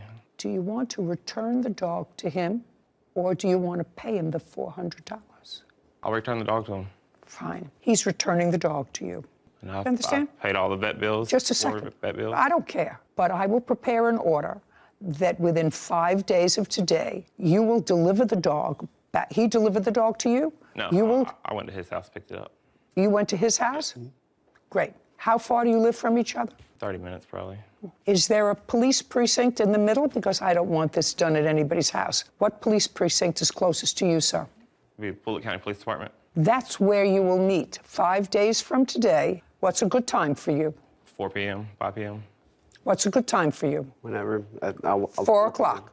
Yeah. 4 o'clock? Yes, Your Honor. Fine. We'll prepare an order, give it to you, you meet at the precinct, and exchange the dog. Will he pay me from what I've gave him? He'll give you back the $100. What about all the vet bills? That you eat. Okay. Got it? Yes, Your Honor. That's the order. That's what he wants. Sounds good. Let him go explain it to his daughter. Perfect. Thank you. Let him win. This court is adjourned. Yeah, I don't know what exactly I'm going to do moving forward. I didn't feel like I got the dog that I wanted. I never made a threat to him, never did anything like that. I told him that I would take him to court. It was definitely a better dog out there. I'm an honest, hardworking man, and I deserve what he's supposed to pay to me. Sarah and Judy. So I was so confused because as I'm looking for where it comes from, because I know it's not a purebred, it said the American Bully is a great family dog because although bred from pit bulls, which sometimes have an aggressive tendency, the aggressive tendencies of American Bullies have been bred out. And I was a little bit confused how you could breed out the aggression. I don't know. I hate to be that guy going home today to explain to his 7-year-old that she's losing her puppy. Yeah, I'm glad I don't have to go home to that. Title, Judy Justice. Have you been cheated? Go to Hildreth and Reza Mahasani are suing 20-year-old Jennifer Santiago for medical bills after being hit by a car. Court come to order. All rise. Have a seat, please. Judge Judy takes her seat behind the bench. Case number 2020, Hildreth Mahasani versus Santiago. Thank you. Miss Hildreth. Yes. Pronounce your last name for me, sir. Mahasani. Mahasani. Yes. You two were crossing the street in San Diego? In Carlsbad Village. Is that in San Diego? It is. It's a suburb of San Diego. Is that where you live? Correct, in Carlsbad. And you were hit by Miss Santiago, who was driving her mother's car. Correct. Miss Santiago acknowledges that she hit you, and you were seriously injured. You've had shoulder surgery. You were both injured. Correct. When did this happen? This happened on Friday, September 4th, 2020. I just have a couple of preliminary questions before I get into the facts of it. Sure. I assume that since this accident happened in 2020, that you tried to sue either the defendant and or her mother as the car's owner. Well, we would have done so, but the driver was uninsured. That's the question. You would have done so, yes. Except the mother had no insurance. It is my knowledge that the mother had insurance, but and which I have the evidence, that her daughter was excluded from the policy. The policy, and therefore the insurance company disclaimed. Correct. I'd like to see that. Absolutely. That's why your mother's not here. No, Your Honor. Okay, that's why your mother's not here, Miss Santiago. Without her knowing. Miss Santiago, that's why your mother's not here. No. Well. Judy glares at Jennifer. Were you excluded from the insurance policy? That's either a yes or a no. Yes. Then you shouldn't have been driving the car. Yeah, I know. Just a second. Then you shouldn't have been driving the car. I took the car. I don't want to hear some pat answer from you. Do you understand? That's why your mother's not here. Well, it was I didn't ask you a question. I didn't ask you. Do you understand? They don't listen to you when I'm speaking. When I ask you a question, you'll answer me. I don't want to hear some pat answer. I want to hear a lot of I'm sorries. I want to hear a lot of I'm sorries. Why would I say I'm sorry if they didn't pay attention when they were crossing? You weren't supposed to be behind the wheel of a car. But I was paying attention. You weren't supposed to be behind the wheel of a car. But why they didn't pay attention? I'm not speaking to you. I just told you why. Why should I say I'm sorry? Hey, be quiet. Why should I say I'm sorry if they weren't paying attention? Because you weren't supposed to be behind the wheel of a car. If you weren't behind the wheel of a car, whether they were paying attention or not would be irrelevant. You weren't supposed to be driving. She thinks you have a big mouth. You don't have a bigger mouth than me, madam. I guarantee you, the last person who drove yesterday that wasn't supposed to drive yesterday because they were drunk, killed six. Drunk. Nobody's listening to you. When I'm speaking, nobody's listening to you. Killed 6 people. last person who drove that wasn't supposed to be behind the wheel of a car killed 6 people. You were not supposed. Hey, drunk. I'm speaking. You were not supposed to be behind the wheel of a car. Don't you understand that? I understand that. Are you that. stupid? You were not supposed to be behind the wheel of a car. You were an excluded driver, and you were an excluded driver for a reason. Not only that, Your Honor. Just a second. Don't speak. Now I'm going to read and calm myself down. I don't like my blood pressure to get too high. I just don't like stupid. Whitney and Sarah smirk. Judy consults a document. Our investigation, which is after you notified the insurance company, determined that the driver of the insured's car, Jennifer Ramirez, was not covered by the policy. That's what you told me. Correct. I don't understand this. You were walking, correct? Correct. Both. What is this? Your driving privileges will be suspended on November 21st. What is that? I think there was a misunderstanding that we were actually driving a vehicle. Yeah. And when I called the DMV and I explained that, no, we're actually pedestrians, then they said, oh, I'm sorry, disregard that. Yeah. Stupid. And do you have a letter from them indicating that this is wrong? They just told me that we can disregard it, and they just corrected it. That's all they did. And it was stopped because she was also unlicensed? Just a second. I'm not there yet. Okay. I'm not there with Big Mouth. Okay, this happened on September 4th, 2020. What time of the day? It was in the evening. What time? Was about 8 p.m. It was, around 8 o'clock. Light or dark outside? Dark. Is that a fair and accurate representation of the intersection where this happened? It is, Your Honor. Ms. Santiago, is that a fair and accurate representation of the intersection where this happened? Yes. So at the intersection where this happened, there were lines across the highway indicating pedestrian walkway. Correct. And there were 2 signs indicating pedestrian walkway. There were 3 signs. One in the center median and one on each side. On September 4th, Ms. Santiago, this requires a yes or a no answer from you. On September the 4th, 2020, did you have a valid driver's license? Caption coming up. What happened when she hit? Don't! Hey! Don't speak. Hey, listen, for someone who can't take and pass a driver's test 3 times, at least I would keep my mouth shut. Claimed 20-year-old Jennifer Santiago struck them in a crosswalk while she was driving without a license. Jennifer says they were not paying attention and walked into oncoming traffic. Now, on September 4th, Ms. Santiago, this requires a yes or a no answer from you. On September the 4th, 2020, did you have a valid driver's license? I didn't, Your Honor.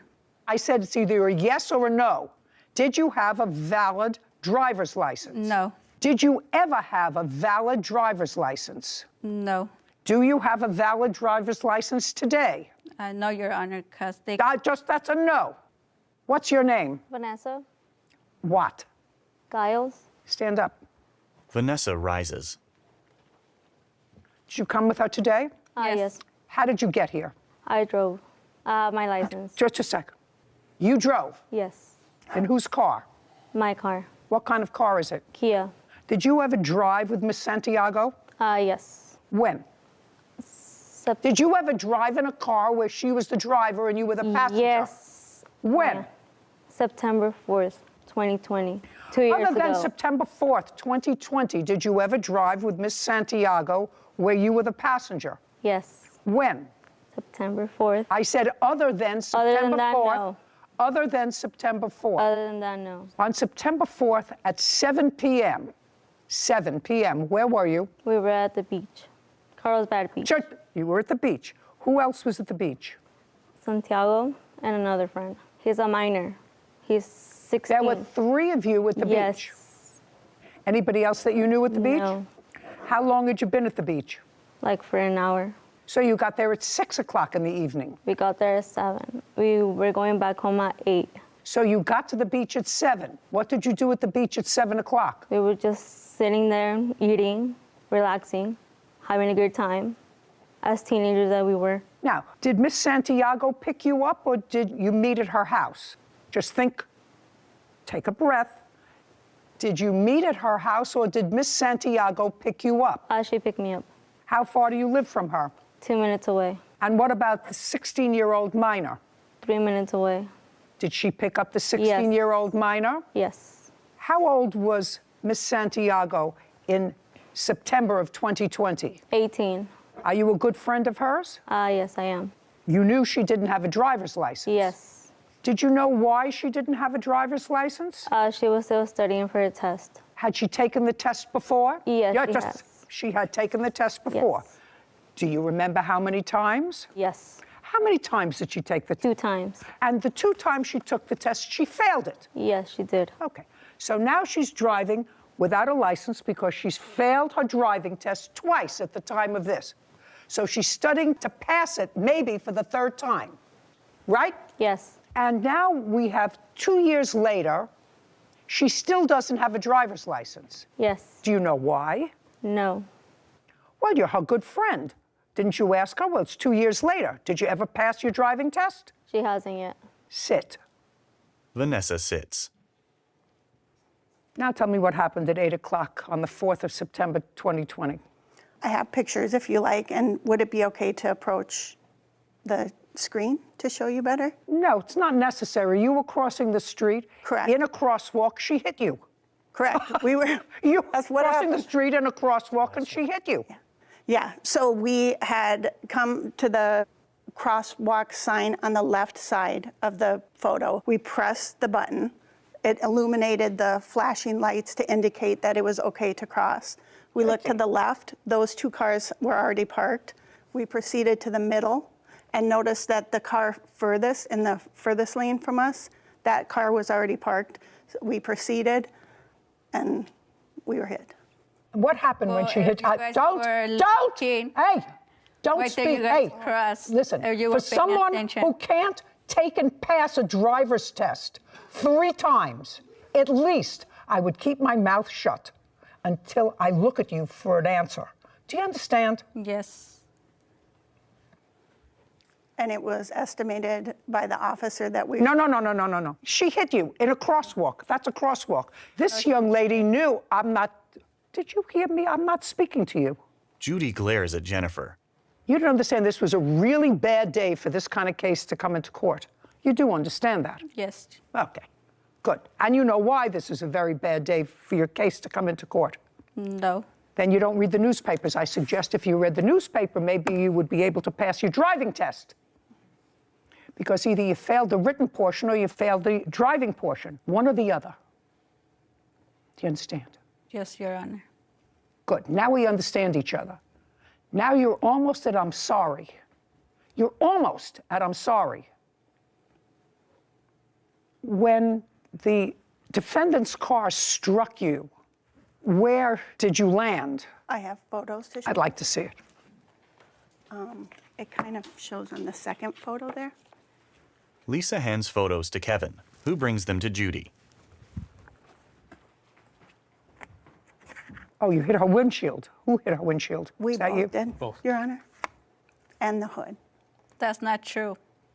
I only saw that her husband, that he hit the shield. It wasn't her. What an idiot. Kevin, I would like you to show Miss Santiago that photograph, and this one. Kevin brings the photos to Jennifer, then shows them to her. Can I see the police report, please? Sure. Lisa produces a document, then hands it to Kevin. He collects the photos from Jennifer, then brings them and the document to Judy. I'd also like you to show her these. I just want her to take a look at them. He brings the document to Jennifer. To know what happens when you act irresponsibly and you do things that you're not supposed to do, like take a car and drive it when you have no license, when you failed your driving test twice. Jennifer looks at the document. Caption coming up. The yellow warning lights next to the crosswalk were flashing. They were not. Witness 1 observed plaintiff 1 driving northbound towards the crosswalk at a fast speed. She drove through. I'm speaking, not you. I was not. I'm speaking, not you.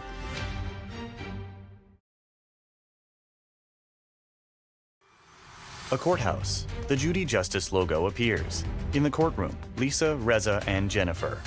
Lisa Hildreth and Reza Mahassani are accusing 20-year-old Jennifer Santiago of hitting them in a crosswalk while she was driving without a license. Okay, your last name is? Giles? You spoke to the police that day. Yes, I did. I don't know what you're doing here as a witness. She stated she did not see what happened. That's what it says here. Yes. Now, just a second. That's what it says here. Uncross your arms. Now you can sit down. Gillis stated she did not see what happened. However, she identified Ms. Santiago as the driver. And then there was a witness. Witness 1 stated she was riding as a passenger in a vehicle driving northbound on the 3100 block of Carlsbad Boulevard. The two plaintiffs were crossing the road in a marked crosswalk on the south side of the intersection of Carlsbad Boulevard and Oak Avenue. The two were crossing from the west side of the street to the east side of the street. The yellow warning lights next to the crosswalk were flashing. They were not. Witness 1 observed plaintiff 1 driving northbound towards the crosswalk at a fast speed. She drove through. I'm speaking, not you. I was not. I'm speaking, not you. I'm reading from a statement in the police report from a witness who stopped when this accident happened that you don't know, neither do you. Okay, so now we have a witness who neither one of you know, who said the yellow lights were flashing. Even if they weren't, there's a crosswalk and there are signs that said pedestrian. But this witness says the lights were flashing. Then the officer who did a blood test there for alcohol states as follows. During the investigation, P1, that would be you, displayed objective symptoms of intoxication. I noticed her eyes were slightly red and watery. Her speech was very quiet. I determined P1 was under the influence of cannabis. That's not true, Your Honor. Just a second.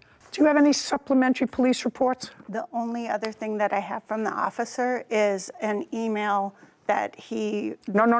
Okay. An email to whom? An email from the police officer to us. I'd like to see it. Sure. Lisa produces a document, then hands it to Kevin. He brings it to Judy. Thank you. She dons her glasses, then reviews the document. Okay, so what you said to the police officer was, and the police officer responded to you, that the report came back negative. Correct. And he said, I'm not changing it. Therefore, it's not a criminal matter. You have to sue her civilly. Correct. Because clearly the accident was her fault. Correct. Were you taken to the hospital that day? We both were. And you were taken to jail? Yeah. When was the last time you took a driving test? Month and year? I haven't taken no driving test. When was the last time you took a driving test, madam? You failed twice. So I want to know when the last time was that you took a driving test. I can't remember. It was a long time ago. Did you take a driving test in the year 2021? Yeah, I did. Did you pass that driving test? No. Was that your third or fourth driving test? That was the second. No, you took 2, according to your friend, before 2020. I know. So I asked you, in 2021, did you take it? You said yes, you didn't pass it. And I asked you, was that the third or the fourth test that you had? That was my second. No. I don't know how much more that a court system can do, but to say to people who don't have driver's licenses, especially in your case where you tried to get a license but failed to pass on at least 2 occasions before this incident, which means that you were a risk to be on the road because you couldn't pass a driving test twice before this incident. Now, you want to tell me whether you, and this requires a short answer, not one of your long ones, did you have your mother's permission to take the car that day to pick her up and go to the beach? No. Have you ever had your mother's permission to take the car and go anywhere? No. So in effect, if you had no license and you didn't ask for permission, then you stole the car. No. What do you mean no? You didn't have permission of the owner to take the car. You weren't a licensed driver. Therefore, there was no insurance. Well, let's go back. Did you ever ask your mother to use the car? No, not at all. And what happened after you had this accident in your mother's car and after you got out of jail? What happened between you and your mother? Well, she was sad because I was in jail. And, well, she was also mad because, like, why would I take the car without her permission? Why did you take the car without her permission? Well, I honestly didn't thought that this would happen. Nobody thinks that an accident is going to happen. I don't think you intentionally hit these two people. No. I don't think you intentionally hit these two people. Are you ready to say I'm very sorry yet? Yeah, I told them we have talked before, I told them that I was sorry, and I'm telling them again that I'm sorry. Good. That's better. Judgment for the plaintiff in the amount of $10,000. We're finished. This court is adjourned. Outside the courtroom, Reza and Lisa, then Jennifer. Well, I'm really pleased with the judge's decision. I didn't see anything until the guy hit the windshield. We have a young child, so we understand that the driver was young and mistakes happen. I started screaming and I was scared. For about 3 hours in the hospital, I didn't know if she was going to live or die, basically. I was so scared, like I just stayed there. I was in shock. It's been rough. I told them that I was sorry that the accident happened. I had like internal bleeding in my arm. I have loss of range of motion in my hand. Well, I didn't even went to see them because I was so scared. It was the unluckiest day and the luckiest day of our life. So we're here and we're grateful for that. I was super scared. Like, I was like, I killed them. Like, I was crying in jail. We both have to deal with physical injuries, but like Lisa said, it was the unluckiest and luckiest moment of our life, so we're grateful that we're here. Sarah and Judy. Being pretty close to 18 myself, I can understand driving my father or mother's car and maybe not understanding if they had insurance or me not having insurance myself. So I could understand and sympathize maybe with not knowing whether a car was insured or not. But you know for sure if you went 1 time, 2 times, 3 times and did not pass a driver's test and you don't hold a license in your wallet, at 18, you know whether or not you have a license, and that's unacceptable. Yeah. No one expects an accident. That's the point. Yeah. I really felt sorry for those 2 people. Out for a stroll, and their life has changed. Want justice? Go to judyjustice.tv. Credits. Audio Adam Snyder and Julie Alice are suing their former employee, Trevor McCormick, for breaking his lease, the cost of a phone, as well as a personal loan. Court come to order. All rise. Have a seat, everyone. Kevin approaches the bench. Case number 2031, Snyder Alice versus McCormick. Thank you. You're welcome. Mr. Snyder, you own a farm, I do, and this is your girlfriend. yes. How long has she been your girlfriend? 5 years tomorrow. You say that as if 5 years tomorrow. And? And I'm just saying, it's 5 years. 5 years tomorrow. Yeah. And the rest of our lives. Okay, good.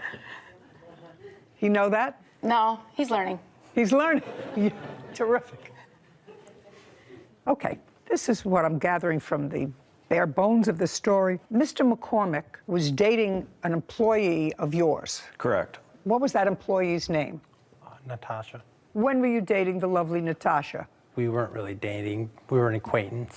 Where was Natasha living? She was living, when we first met, she was living at a friend's house, and she was working for Adam as an employee at a restaurant. And when was that? Month and year? I'd say around September of last year. September 2021? Yes. And we decided to move out because Adam had Well, so you were living with Natasha at the friend's house? Yes. Where had you been living before? My mom's. So you went from mom's house to Natasha and a friend's house? Yes. Okay. And then where did you go? Then we moved into the trailer right next to Adam that he owned. Who had a discussion with Mr. Snyder about potentially renting the trailer so you would have a place to live? And what kind of rent were you paying? I believe it was $800. And you moved into the trailer when? Around November. Of 2021? Yes. And you lived in the trailer till when? About March. March of 2022? Yes. In March, what happened? Me and Natasha weren't getting along. I just had enough. There was never a boyfriend-girlfriend relationship. No. She was just a friend. Did you know that? That is not true. So what did you do? I asked Adam if I could move into the ranch house There was nobody living there at the time. Where were you living? I live at my home with Julie. Okay, and there's a ranch house on the farm. I have a ranch house on a separate piece of property. Close by to the farm? Yes, 3 miles. That was vacant? Correct. Okay, so you asked to rent it? Yes. Who was going to rent it? I was. Just you? Yes, just me. How much was the rent? It was $800. And this was in March? Yes. Prior to March of 2022, what kind of work were you doing? I was working at a factory. How long did you work there? About a month. What month? March. Prior to March, where were you working? On Adam's farm. From when to when? I'd say about December until March. Well, in December to March, you were living in the trailer. Yes. Okay. And you were living with the lovely Natasha. Correct. And Natasha, I assume, was contributing to the rent. Yes. And how much were you contributing to the rent? Is not an answer. How much were you contributing to the rent from December to March of Couple 2021? hundred. Couple hundred a month. That's not an answer. A couple of hundred a month. How much do you pay for rent? $316 a month and 24 cents. How much does it cost to have your garbage picked up? $59.12. Do you understand? Certain things change. What was your electric bill last year? I don't remember. What was your bill last month? I don't remember. $300, ma'am. You see? But I mean, a couple is two. Yes. Who did you pay that to? Natasha. Well, I can't tell whether you paid that to Natasha or not. Did you ever discuss rent with Mr. Snyder? No. Even in the trailer? Even in the trailer. So that was all done through Natasha? Correct. Okay. But according to you, you worked someplace in March, but before that you worked on the farm. Yes. From when to when? December to March? Yes. Beginning, middle, or the end of December? The middle, the 16th. Is that about right? If you want to call Just helping... helping whatever. Yes. December 16th. Okay. And from December 16th, you did whatever work it was on the farm until March? Yes. March what? Till I moved out. No, March what? Beginning, middle, and... 28th. And what was the rent of the ranch house? The ranch house must have been nicer than the trailer you were living in. $800. You moved in April? Yes. How much money did you give him? $900. Some was to go towards security? I was in between jobs, and that's what I had, so we made an agreement that I'd pay $900 the week of, and then so on and so on. I don't have What's so on and so on? I don't have the copy of the lease. He never gave me it. Did you sign a lease? Yes. I'd like to see it. I have it right here. In the back of the contract, you'll see where we wrote down he would pay $900 Just a second. on the 8th. Judy reviews a document. Okay, so the security deposit was supposed to be $1,200. You paid $8. Paid $9. The security deposit was $12, and you paid $9 of security deposit? I paid $9 total, ma'am. Well, how many months did you live there? Not even one. When did you move out? April 24th, I moved out. Is that correct? That's close, yes. Okay. I don't know exactly when he moved out because he didn't tell me he was moving out. He just locked the door. Okay. And wouldn't but it was in return April. messages. Okay. And you had $900. He paid $900. And the rent on the property was supposed to be? $800 per month. $800 monthly. Yes. So right now, you've been paid for the month that he lived there. Correct. Prior to his moving in there, who was living there? Nobody. So it wasn't rented? Nope. In what year was it last rented? 2021. When? Oh, no, it was in February. We did an eviction on it. So somebody lived there and didn't pay rent? Correct. Is that the first person who came in that didn't pay rent? Definitely not. Definitely not. Yeah, it's And lousy Trevor to be a was there, landlord. and he helped us do the eviction on that, so he knew how it worked. Hmm? Trevor was there. He helped us do the eviction because we had to have court officers there To get him out because they weren't paying rent. So he knows how it works. Well, he may know how it works, but he did, in fact, give you $900. He did. And he lived there for less than a month. That's right. So that's sort of square. I know you'd like him to be responsible for his lease, but you have your house back. Mm-hmm. Now, tell me about this phone that you say he owes you for. Okay. By the way, where's your phone? I have my phone that I paid for. Their phone that I put a down payment for is at my house. Why? I didn't know I had to bring it. Well, it was just purchased within the last year. Yeah. Why do you have two phones? You have no Because, job. Why do you have two phones? I have a job. Oh, good. I bought this outright because he shut the other phone off. Oh, well, where is the phone? The phone's at my house. What kind of phone is it? It's an iPhone 13. You want it back? I'd like him to just pay for it like the agreement was, but... He gets back his phone. Yes, ma'am. Okay. Even though I paid just it a down. second. Where do you live? Where do you live? I live in Highland. Where is that? It's by Detroit, Michigan. Who else lives at home? My girlfriend, What's her name? Ariel. Where is she? She is currently working right now. Does she know where the phone is? Yes. Okay. They're going to give you an envelope in the clerk's office back here. You're going to tell Ariel to put his phone carefully packed and mail it to him. FedEx, UPS, the fastest way it will get there. Then you get your phone back. Go. What's next? I have text messages here from Trevor. This will show where, when he was dating Natasha, they had agreed that they would pay for their phones up front so that I would put them on my business plan. I told them I would only do that if they paid for the phones up front, because when I took Trevor to Verizon, I said, if they don't pay for their phone bill, as long as they paid for these phones in full, I can shut them off and it will cost my business no money, correct? Mm-hmm. And the lady said, that is right. I said, okay, then we can do it. So we added them to the bill, to the business plan. And here, where I text him, I said, you and Natasha told me you were paying for the phone in cash. That's why I allowed you on my business plan. Now I found out that you did not pay for the phones up front, because when we were in there, he and Natasha had the cash. Did you assure Mr. Snyder that you were going to pay for the phone? I had no idea I was even going to get a phone until Natasha said, go with Adam and go pick up our phones. That's all I heard, and that's what I did. Well, I didn't know can't about say the that cash. to me because the lovely Natasha isn't here either. Sir, you're going to get your phone back.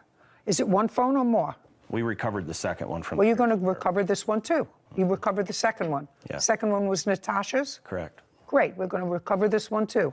What's next? Changing lock fees, and you want a personal loan. Okay. So once he moved out, according to you, he moved out totally, and you didn't even know he moved out, so I don't know why the locks were changed. The lock did not need changed. I did tell the court that we were going to have to change the locks because the key was missing. I didn't know that while I was away on storm, Julie had gone in to check to make sure the water wasn't running, and she found the key on the table. And that is what Trevor said. So we're going to eliminate that. And now we're going to go to the small loan that you say that you made to the defendant. So Natasha came over, guys, like he said, she worked at Don't tell me what Natasha asked you. That's all hearsay. I need to know what conversations you had with the defendant. Okay, but she came over. But you can't tell me what she said, you see. Okay.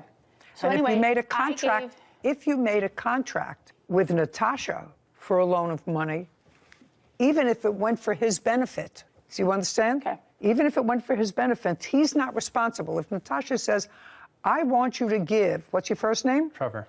Trevor, a loan to fix his car, and you say, okay, you need somebody to pay you back. Natasha has to say, I'll pay you back. However, you can't tell me that. Caption coming up. I was not in the house at the time when they were discussing that. Well, you said you went into the house. I came to pick Natasha up. I don't want you to make yourself appear any more stupid. Do you understand? Yeah. Try not to do that. A courthouse. The Judy Justice logo appears. In the courtroom, Adam, Julie, and Trevor. Adam Snyder and Julie Alice claim their former employee, Trevor McCormick, owes for the cost of a phone and a personal loan. Trevor is countersuing for unpaid wages.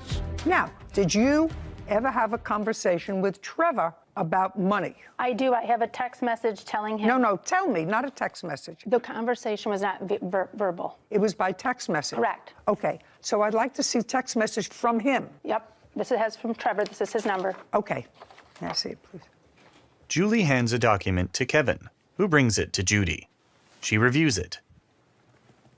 He did pay me $100 in cash. Okay, so it's clear from this text exchange, sir, that you borrowed a certain amount of money from the plaintiff. I did not borrow, Natasha. Yes, well, it acknowledges it here because you say, I start that job on the 14th. I will pay you back out of my first check. It was for me, and I will pay it. That's what you wrote. Do you understand? Do you want to look at it? No. You don't want to look at it. You're not questioning me, so it's clear from this that you borrowed money from Miss Ailes. I personally did not. I didn't even know what was going on. Who wrote this? I start that job on the 14th. That was me. Well, then, that's in response to her text message to you that says, hello, Trevor. I heard you were moving out, and I need that paid by the end of the month. I have been very patient, as no attempt has been made on this. Thank you. And you immediately wrote back to her and said, I start that job on the 14th, and I will pay you out of my first paycheck. That's what you said to her. Yes, ma'am. You mean, yes, ma'am. Now, I'm going to get back and ask you the question I think I asked before. What was the loan for? I broke down in Oklahoma. In what month and year was that? About September of last year. September of 2021 is just about when you started dating Natasha. Correct. Okay, so your car broke down in Oklahoma, and? And it had to get fixed. And? So I rode the Greyhound bus back up to Michigan and waited until my car got fixed, which took months. I'm asking you, what was the loan for? To go back down and get my car. So it was $670 that you borrowed from her, and I want to know how it was that you got the money. I came in to Julie's house, and Natasha said, "You're going to Oklahoma to pick up your car," because I didn't have any money right then and there, but I wasn't going to ask anybody. Just a second. I don't care what you were going to do, what you didn't do, what you thought about doing. You went into the house that the plaintiffs share. Mm-hmm. Not uh-huh. Uh-huh is not an answer. The answer is yes. The lovely Natasha was there. Yes. With Julie. Yes. What did you say, and what did Julie say to you? Just Julie. Julie didn't really say anything. She said, "Don't tell Adam about the money." Okay, so she said she would give you money. Yes. And she knew exactly how much you needed. Yes. Did you tell her that? No. Okay. When she gave you the money, did she give it to you in check or cash? She didn't give me no money. She gave Natasha the money. Okay, how much was it? $700, around there. And after it was given to you by Natasha, but you were all in the same room together. I was not in the house at the time when they were discussing that. Well, you said you went into the house. I came to pick Natasha up. Yes. I don't want you to make yourself appear any more stupid. Do you understand? Yes. Try not to do that. You were in the house with Julie and Natasha at some point, and at some point, money was discussed. No. Was money discussed in front of him? No, it was not. Okay. So your loan was not with him. Do you understand? Yes. Unless he ratifies the loan subsequently. Is that correct? Correct. This is from my person who just studied for the bar, and I have to go back in my mind 50 years. If my memory is correct, if you don't make a loan directly with someone, they cannot be obligated to repay that money. However, if they subsequently get use of that money and subsequently agree to repay you, they have ratified that contract. Correct. You just have to decide if that's a ratification. Yeah. What would be your take on that? Take a look at it very carefully. What would be your take? It was for me, I will pay it. Seems pretty close to textbook ratification. Yeah, I would say so. I start a job on the 14th. I will pay you back out of my first paycheck. I just wanted to keep the peace because she was down my throat. This woman was down your throat? Yes. She may have been annoyed, very annoyed, but she wasn't down your throat. She was the one who volunteered to give you money in your time of need.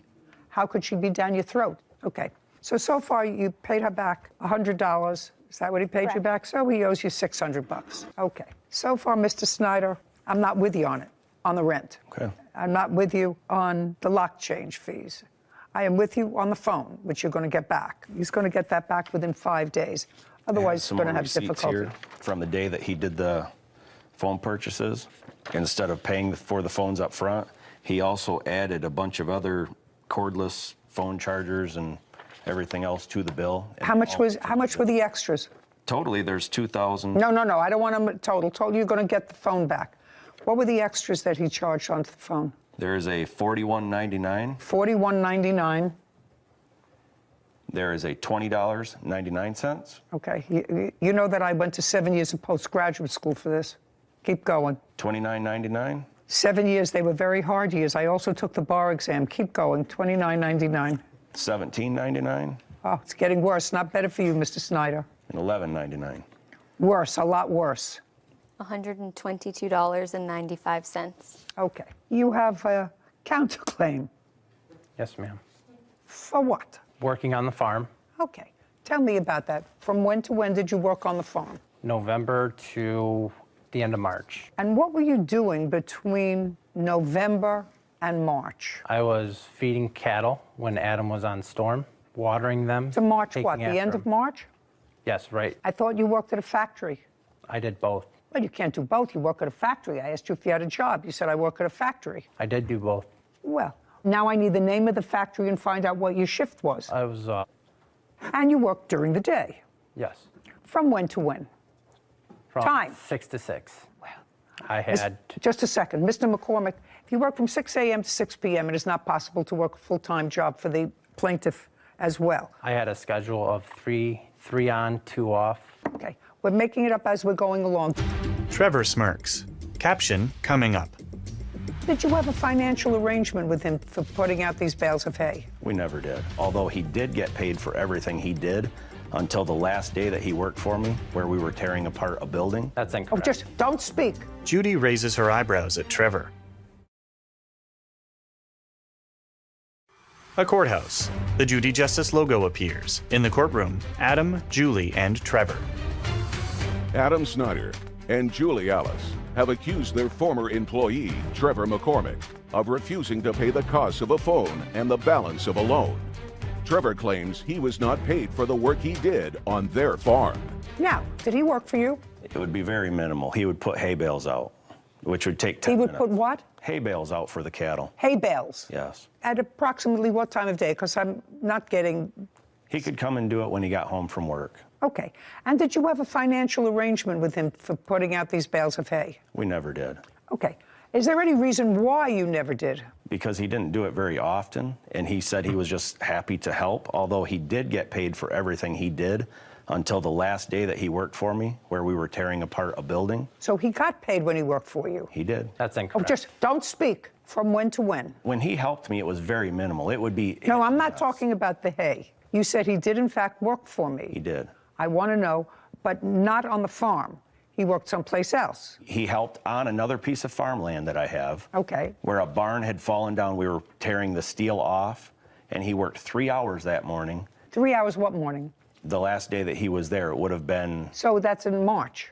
Early, I would say the second week of March. Okay. When was the first time he worked there? I would say probably in January. And he was working at this other plant from 6 to 6 in March, Correct. according to him. So he did some work for you in the first month, which was January. Yeah, if he helped me, it might be 1 day a week. Fine, I just want to know if he got paid for it. That's what he's... Yes, he We did. can't do May something. How much did you pay him? It would depend on how much he worked. One day I gave him $300 for helping me for a day and a half on another demolition job I did. And you paid him in cash? Correct. Okay. That was for the demolition job. That wasn't for the farm. It doesn't make any difference, sir. If you have a full-time job and you're working part-time someplace else and you say he paid you... He did not pay me. Well, you say he didn't pay you for the farm. What he's saying is he had a job with me. He was a demolition job for which he got paid, which you do not deny. Is that right? I'm not. You just said that's not what I asked you. He paid you for the job that you did part-time for him Yes, in he paid me for that demolition. job, yes. So that's a yes. Yes. And what you're suing him for is allegedly money that he owes you for working on the farm during a period that does include March when you were working full-time someplace else. Correct. And working for him. Yes. And doing this work at the site in March, the first 2 weeks in March, because you got some money for that. Correct. So now you have, according to you, 3 jobs. 1, 2, 3. Yes. First of all, you had no fixed financial arrangement with him at the farm. Correct. He said he'd pay me what he can. That is not a contract. Okay, but let's move forward with that. Tell me what your chores were at the farm. I would go feed them hay. Just feed who hay? The cows.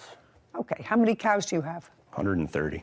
Anybody else work on the farm or just him? Just me mainly, and he would help when I was gone. Okay, and in order to keep these animals alive, they have to be fed hay. Correct. For how many months did you feed them hay? 3. Once a day? Yes. And what time would you do this? Usually in the morning. Before you went to work? Yes. That had to be 5 o'clock in the morning. You went to work at 6 o'clock. You had a shift, according to you, from 6 to 6. Yes. Okay, so how long did this take you in the morning when you had a full-time job? Sometimes. Not sometimes. I want you to tell me how long it took you. Average about an hour and a half a day. So let's say it took you an hour a day. And how many days did you do it? I was with him every day before I got the job. I would go with him every day. I don't care. Okay. For the 3 months, I'm asking you how many days you did it. 45. That be right? In the 3 months, maybe 45 days? How many days did he put out hay? If Trevor fed the cattle 12 days the whole time by himself, I'd be surprised. And I helped him because I was there. You did not help me when Just he a was second. gone. Yes. You helped him with the bales Yes, of hay? I helped him because we also had another hired hand that would help me too, so I was rotating between both of them. Okay, so let's say he worked 20 hours. Did you pay him any extra money for this work? No, not for feeding cattle. Not feeding cattle. And you didn't have any arrangement with him whereby he would work on the farm and he would get something off his rent? No. Okay, so he has to be paid for that. Sarah Rose, would you look up and see if there's a minimum wage in Michigan? What's the federal minimum wage? I don't know anymore. $15. So the minimum wage is now $15 an hour. That's federal. Yes, ma'am. 15 times 20. $300. Okay, so Mr. Snyder, let's start with you. You are going to get your phone back within 5 days. On your cross-claim against Mr. Snyder, I am awarding you $300 on your counterclaim. That is for the work that you did on the farm. However, we are holding that check until he gets his phone back in good condition. Yes. Do you understand? Otherwise, you forfeit that money. Yes, ma'am. To him. Do you understand? Yes. With regard to the co-plaintiff, I find that you did, in fact, take a loan from her, that you initially did it through a third party, but that you ratified the fact that you would make payments on the loan by two things. First, by acknowledging it in writing, and second, by making a payment. So I'm awarding you $600 on your claim. Those are the orders of the court. Thank you. This court is adjourned. Outside the courtroom, Trevor, then Adam and Julie. I think they're scam artists. We came here to try to teach him a lesson that when he enters into contract with somebody, the contract is a contract. They're greedy. They want money. They need money. For being greedy, we did a lot to help this guy out. By doing pretty much anything they asked. Well, we've decided we're not helping people out anymore. They're on their own. Sarah and Judy. It's funny because if he didn't send those text messages ratifying the contract that someone else had made on his behalf, he could have gotten away without any responsibility. But when someone makes an agreement on your behalf and you then later either pay for it or admit responsibility that you know you owe it, then you've ratified it and you're held to that, even if you didn't make the initial agreement. See, and that then the right thing happened. Yeah, it And did. the right thing happened. It did. So that's good. That's Taking all good. accountability. Yeah. Title, Judy Justice. Want justice? Go to Judy Justice. The courtroom. Court come to order. All rise. Have a seat, please. Hello, Judge. Case number 2003, Gaines versus Gaines. Thank you, Kevin. You're welcome. Ms. Gaines, you and the defendant are half-sisters. You share the same father. Yes. Have you always had a relationship with your father? Yes. And you, Ms. Gaines? Yes. There came a time when you were living with your dad. Yes. From when to when were you living with your dad? From October 2018 to December 2021. And who was living at the same residence? It was me, my dad, and a roommate, my dad's roommate. No children? Yes, my children stayed there as well. I do apologize. Well, that's important. Sorry. How many children? I have 4 daughters. How old are they? 11, 10, 4, and 5. Were you working? Yes. From 18 to 21? I stopped working in November 2019, and I started back working October 21. What kind of work do you do? I work for United Healthcare. I'm a customer service rep for Optum. Just so that I get a sense, because this is a family issue, you clearly had a life before you moved to your father's house in 2018. Could you tell me why you moved into your father's house in 2018? Because where I was living, the house was smaller, and my dad felt like he wanted me and my children to be in a safer environment. So you had an ongoing, constant relationship with him? Yes. And Ms. Gaines, tell me about you. Did you ever live with your father? I lived with my father when I was in the 9th grade. But not since you were a child? No. Did you maintain a relationship with him? I did. Me and my father do mechanic work together most of the time, so I'm at his house a lot. Was that a business that you had together? Just more so for fun, family time. If he needed help, I could go in and assist him. I just used that as extra time. And that was consistent and up through 2021? Yes. So you saw your sister there? Because she was living there with her children? Yes. On occasion, though, her and her kids would be out more often. I would just go and visit my dad when the house was empty and he needed more company and help and assistance because he was there alone. How old was he? He's about 24 years older than me, so I believe he's like 59 now. Did you see your sister at your father's house in the years that you were living there? She came to visit, yes. And they worked together on mechanical stuff? I never saw that. Me and my sister, we had a close relationship, so she would come over and hang out with me all the time. Okay, good. And then, unfortunately, something happened. You want to tell me when that was and what it was? October, I believe it was the 30th, me and my sister, we got into an altercation. Tell me the beginnings of it, because Each of you claimed that the other harassed, claim your sister assaulted you, and both of you claimed some damage to automobiles that was caused by the other during the course of these altercations. Okay, so tell me what happened in October. So the Thursday prior to the 30th, which was a Saturday in October, my sister was supposed to come to my house and do my kids' hair. But that was something that I had just asked her to do. Like we said, I stayed with my dad. They were having some issues, so Who was having issues? My sister and my dad. Were you having issues with your father around that time? I was told I was having issues with my father at that time by my sister Jessica. Did you discuss it with your father? I did, and I found out that that was a lie that Jessica had told him, was making up lies to make us not like each other. Okay, so there was some bad feeling about that. Right, so I was inviting her over because she was struggling, and I needed my kids' hair done for a picture day. So She was what? Struggling. Struggling. Financially. Okay. So I offered to pay her to do my kids' hair. My dad did inform me that she wasn't able to come to the house, that I needed to go to her house. And I don't really know what her situation was like over there, so I let my dad know I was uncomfortable. And I also let her know our dad said it was not okay for you to come over here with us today. And he wanted an apology. He wanted an apology? Yes. From her? Yes. Is your father well? He has diabetes and... Okay, but there's nothing preventing him from coming to court. Okay, well then you can't tell me what he told you because that's hearsay. Did your sister come over to the house on October 30th? Yes. Approximately what time?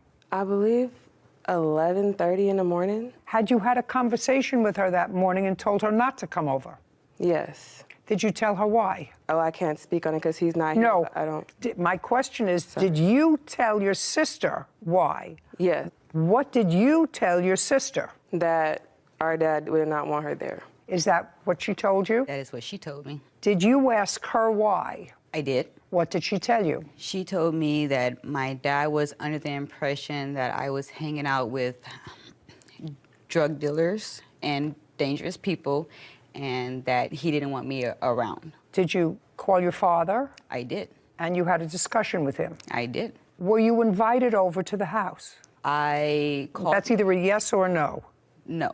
So now you have information, whether accurate or not, that you weren't welcome in your father's house for whatever reason, or for the reason that was articulated to you. You called your father to confirm that, and your father did, in fact, confirm that. He confirmed that there was a issue between Jessica and I, and that we needed to resolve it. He was not going to get involved with it, but he did not confirm that I was denied access to his house. Well, just from my information, what did you think the issue was between you and your sister? She was lying to my father. Well, no, your father didn't say that your sister's lying to me. Your father had to have indicated to you that these are the things that I'm being told, and you have to resolve that with your sister. Yes. But your father told you not to come to the house. No, he did not tell me not to come to the house.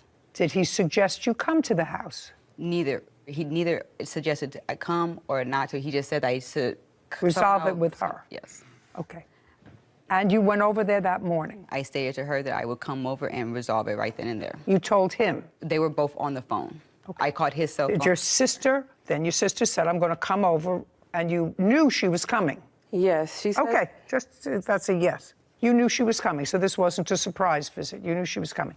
Now tell me what happened when she got there. So when she gets there, me and my dad were standing outside already. She gets out of her car. I approach her car. It's a little back and forth, and then... No, tell me the back and forth, and try to keep your voice up. Sorry. So when I approach her car, she jumps out the car. Then she reaches for a taser. So then I close her in the door. And once my dad, we're outside together, he pulls me off the door. She then takes her car, it's a video. She's attempting to run me over with her car. She did manage to run over my foot. I then went in the house. I got a broomstick, like an attachment, like the broom wasn't attached. But I've got the broomstick, and I went outside and I started swinging it at her car.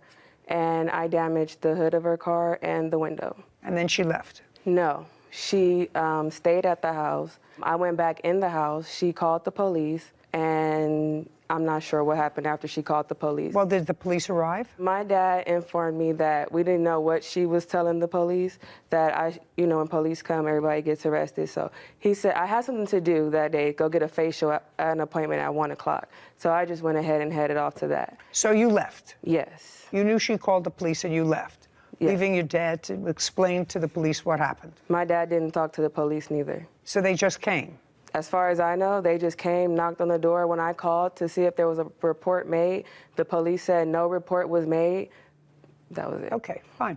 So the damage that was done to your car was done with a broomstick handle? Yes. To her car? Yes. By you?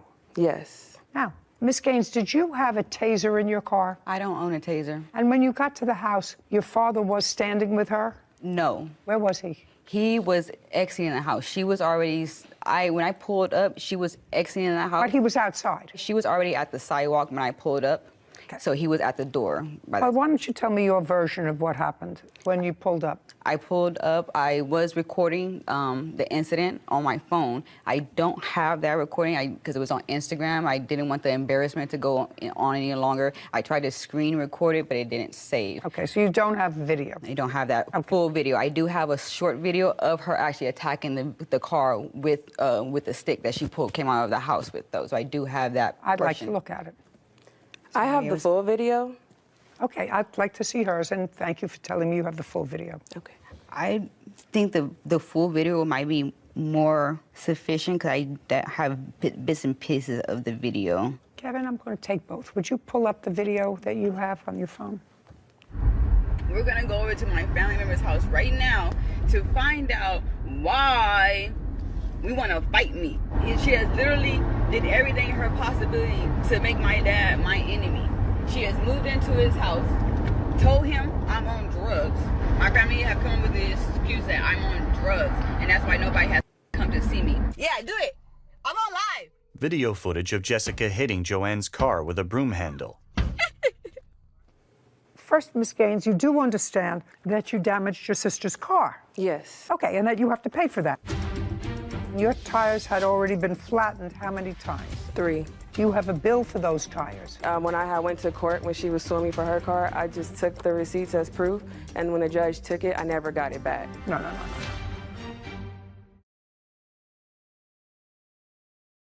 A courthouse. The Judy Justice logo appears. In the courtroom, Jessica and Joanne. Jessica Gaines claims her sister, Joanne Gaines, vandalized her car and harassed her. Joanne is countersuing for an assault and filing a false restraining order against her. Okay. Ms. Gaines, you do understand that you damaged your sister's car? Yes. Okay, and that you have to pay for that? She sued me for the damages already. She sued you. Did she get the damages? Yes. Oh. She was granted. Okay. Jessica hands a document to Kevin, who brings it to Judy. She reviews it. Okay, so you sued her already and you got a judgment? Yes, for that incident. For this damage? But not the damage that would happen on December the 12th. Just a second. Sorry. Okay, so we don't have to deal with this damage. And subsequent to this damage that you caused to your sister's car, you had damage to your car? Yes. And tell me what that was. So on 3 different occasions, she came to my house and popped both of my tires on the driver's side of my car. Okay. And this was after October 30th? Yes. You'd been living at your father's house for 3 years? Yes. With your children. During that 3-year period of time, was your car ever damaged? No. Did you ever have tires popped on the car? No. Did you confront your sister at any time about the damage to your car? No. According to this, you have a video of her near your car. Yes. On one of those occasions? Yes. I'd like to see it. Before I even look at it, Ms. Gaines, you received a judgment and were compensated for the damage to your car caused by your sister. Mm-hmm. Do you acknowledge that you or someone acting on your behalf flattened her tires? 1 tire. Okay. So you say you flattened them 1 time? 1 tire, 1 time. And when? Right before November. Okay. And what did you flatten the tires with? Knife. So just you one slashed. tire. She did say tires, didn't just she, Whitney? 1 tire. She said one tire, one time. Okay. And that was in November? Beginning of November. Did you pay for that tire? I did not. And do you have photographs of the flattened tires? Yes. I'd like to take a look at them. How many times were they flattened? My tires were flattened 3 times. Tires. How many tires the first time? 2. How many tires the second time? Sorry, I just want to make sure. 2. How many tires the third time? 2. And you filed a case against your sister for damage to your car on what date? This is the court case I filed for damages for my car. Well, originally I just filed for... When did she file the case, against you for damages to her car? December 16th. And your tires had already been flattened how many times? 3. Do you have a bill for those tires? Yes, well, I had took the receipt before, so I don't have the receipt, but I have the police report where the police... No, I want to see the receipt. I'm sorry. I need damages. You want damages, you have to show me that you spent money to replace the tires and how much they cost. Yeah, I'm sorry. When I went to court, when she was suing me for her car, I just took the receipts as proof, and when the judge took it, I never got it back. Did you countersue her for the tires when No. she sued you? No. Well, why would the judge take your receipts for the tire?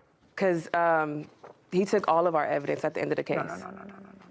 The only reason a court would take your evidence is if you had a counterclaim for your damage. I'm new to the court thing, so I didn't know to countersue.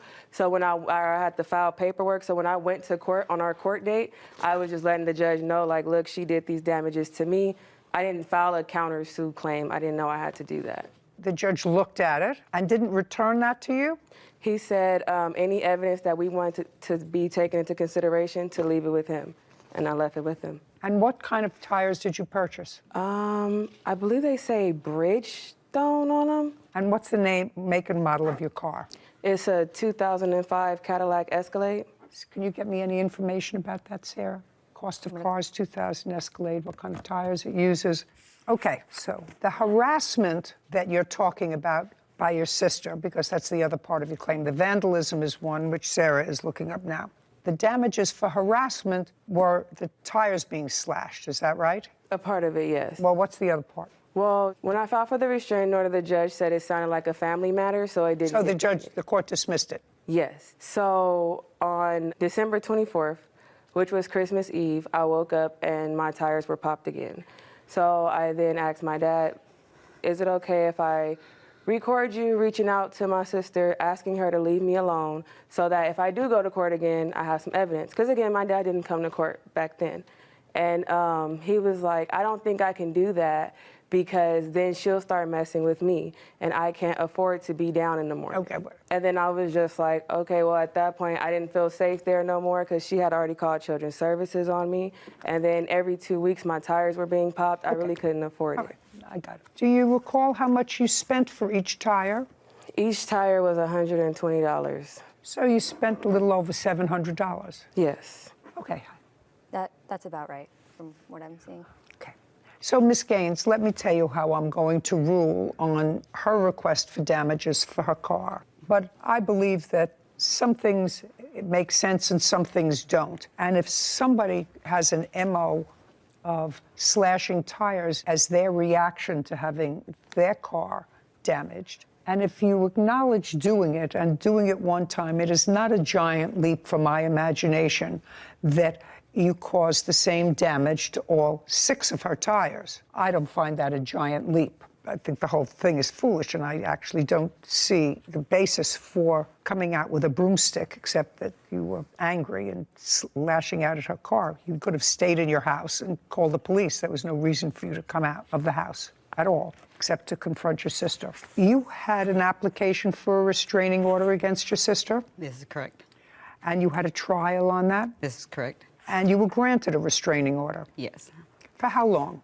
6 months. And that expired? It hasn't expired yet. Yeah. This was an incident. It was caused by her coming to my house after court. Okay. And causing more damage. Okay. So I think that she had the right to file for a restraining order against you because part of your action is filing false restraining order. Part of your case was for vandalism to your car, but that was already done in another court. That was part of the first case. We've been going since October. Okay. How did she ask you to jump out of the vehicle? She stated, hop out. I said, okay, I guess well, we're that hopping was sort out. of silly. If somebody said to you, hop out, I would stay in the car. I'm trying to talk to my dad. Well, you talk to your dad later when things have calmed down and you're not high on weed. A courthouse. The Judy Justice logo appears. In the courtroom, Jessica and Joanne. Jessica Gaines accuses her sister, Joanne Gaines, of slashing her tires. Joanne claims she needed to file a restraining order against Jessica. Okay, let's get to the assault part of your claim that I would like to hear. First, I watched the video, and I have to tell you, Miss Gaines, that in my judgment, what you took a big whiff of was a blunt. Is that what they call that? That is. Okay. And that's what was in the video, and that's while you were on your way over there and very, very angry and driving a car and lost in a sea of smoke. Do you understand? And I think that that's both foolish, bad judgment, dangerous, and dangerous to drive a car that way. I agree, I'm sorry. And shows an absolute lack of judgment. So I would think about that kind of behavior. Again, if I were you, want to tell me when and under what circumstances your sister assaulted you and where you were hospitalized or treated medically? When I pulled up to the house, she had asked me to jump out of the vehicle. I was... How did she ask you to jump out of the vehicle? She was standing on the sidewalk. I was putting the car in park, and she stated, hop out. And I said, okay, I guess well, we're hopping out. That was sort of silly. If somebody said to you, hop out, I would stay in the car. I'm trying to talk to my dad. I have a... Okay. Well, you talk to your dad later when things have calmed down and you're not high on weed. I understand that you... You got the damages for your car by way of a judgment. I've awarded you for the tires $726. $726 for the tires. That's the judgment of the court. We're finished. Thank you very much. This court is adjourned. I only slashed her tires one time, one tire, like I stated. It was fair. There's no receipts that were presented, so they were never damaged. We got it, we got the proof, so. She stated that I ran her over by the car, but she was walking back into her house. How are you walking if your foot got ran over by a car? It's embarrassing. Jealousy, maybe I don't feel that way. This is my younger sister. I love my younger sister. I don't wish that this wasn't even going on. I really hope we have a better relationship going forward. I hope this is all over and behind us. Yeah, there's no more family for me, I guess. You know, we're siblings. Siblings go through stuff. Judy and Sarah. So, my Sarah, the case to me, you know, we've seen it before, siblings fighting, very unfortunate. So I'm going to ask you a question because I know I come from separate generations, 3 down from you. Okay. And I've already accepted the fact that many states in this country have voted in favor of legislation which suggests that marijuana is a legal substance and decriminalizing it. Fine, just like alcohol. Yeah. That's what my grandchildren tell me. You drink alcohol, we do something else. But am I crazy? Because I watched that video, and to me that was the most interesting part of the video. And then she took this big cigar thing, which I found out what those were called back in my family court days, and it's interesting that I could recall it, called a blunt. Tell me what you think. Would it be no different if she took a big bottle of vodka from the passenger seat and took a couple of swigs before she got to a fight? Yeah. Okay, I want your take on that. Yeah, even as a different generation, there's responsibilities and regulations and rules, the same with alcohol. So while it might be legalized, decriminalized in many states, you still have to follow the rules and act responsibly. I think there are different physiological effects. Would you say that there was any jurisdiction in this country where you could smoke marijuana while you were driving? I think it's still considered under the influence, which is just as bad as driving under the influence of alcohol. So I think it impairs your judgment all the same. And showing up to a fight high, I think, is equivalent to showing up drunk. And even if you were going to a party. Yeah, you're behind the wheel of tons of weight and something that could be used as a deadly weapon. Yeah. So you got to be as sharp as you can. Yeah, just from this interaction, you're absolutely right legally, but I'm not getting the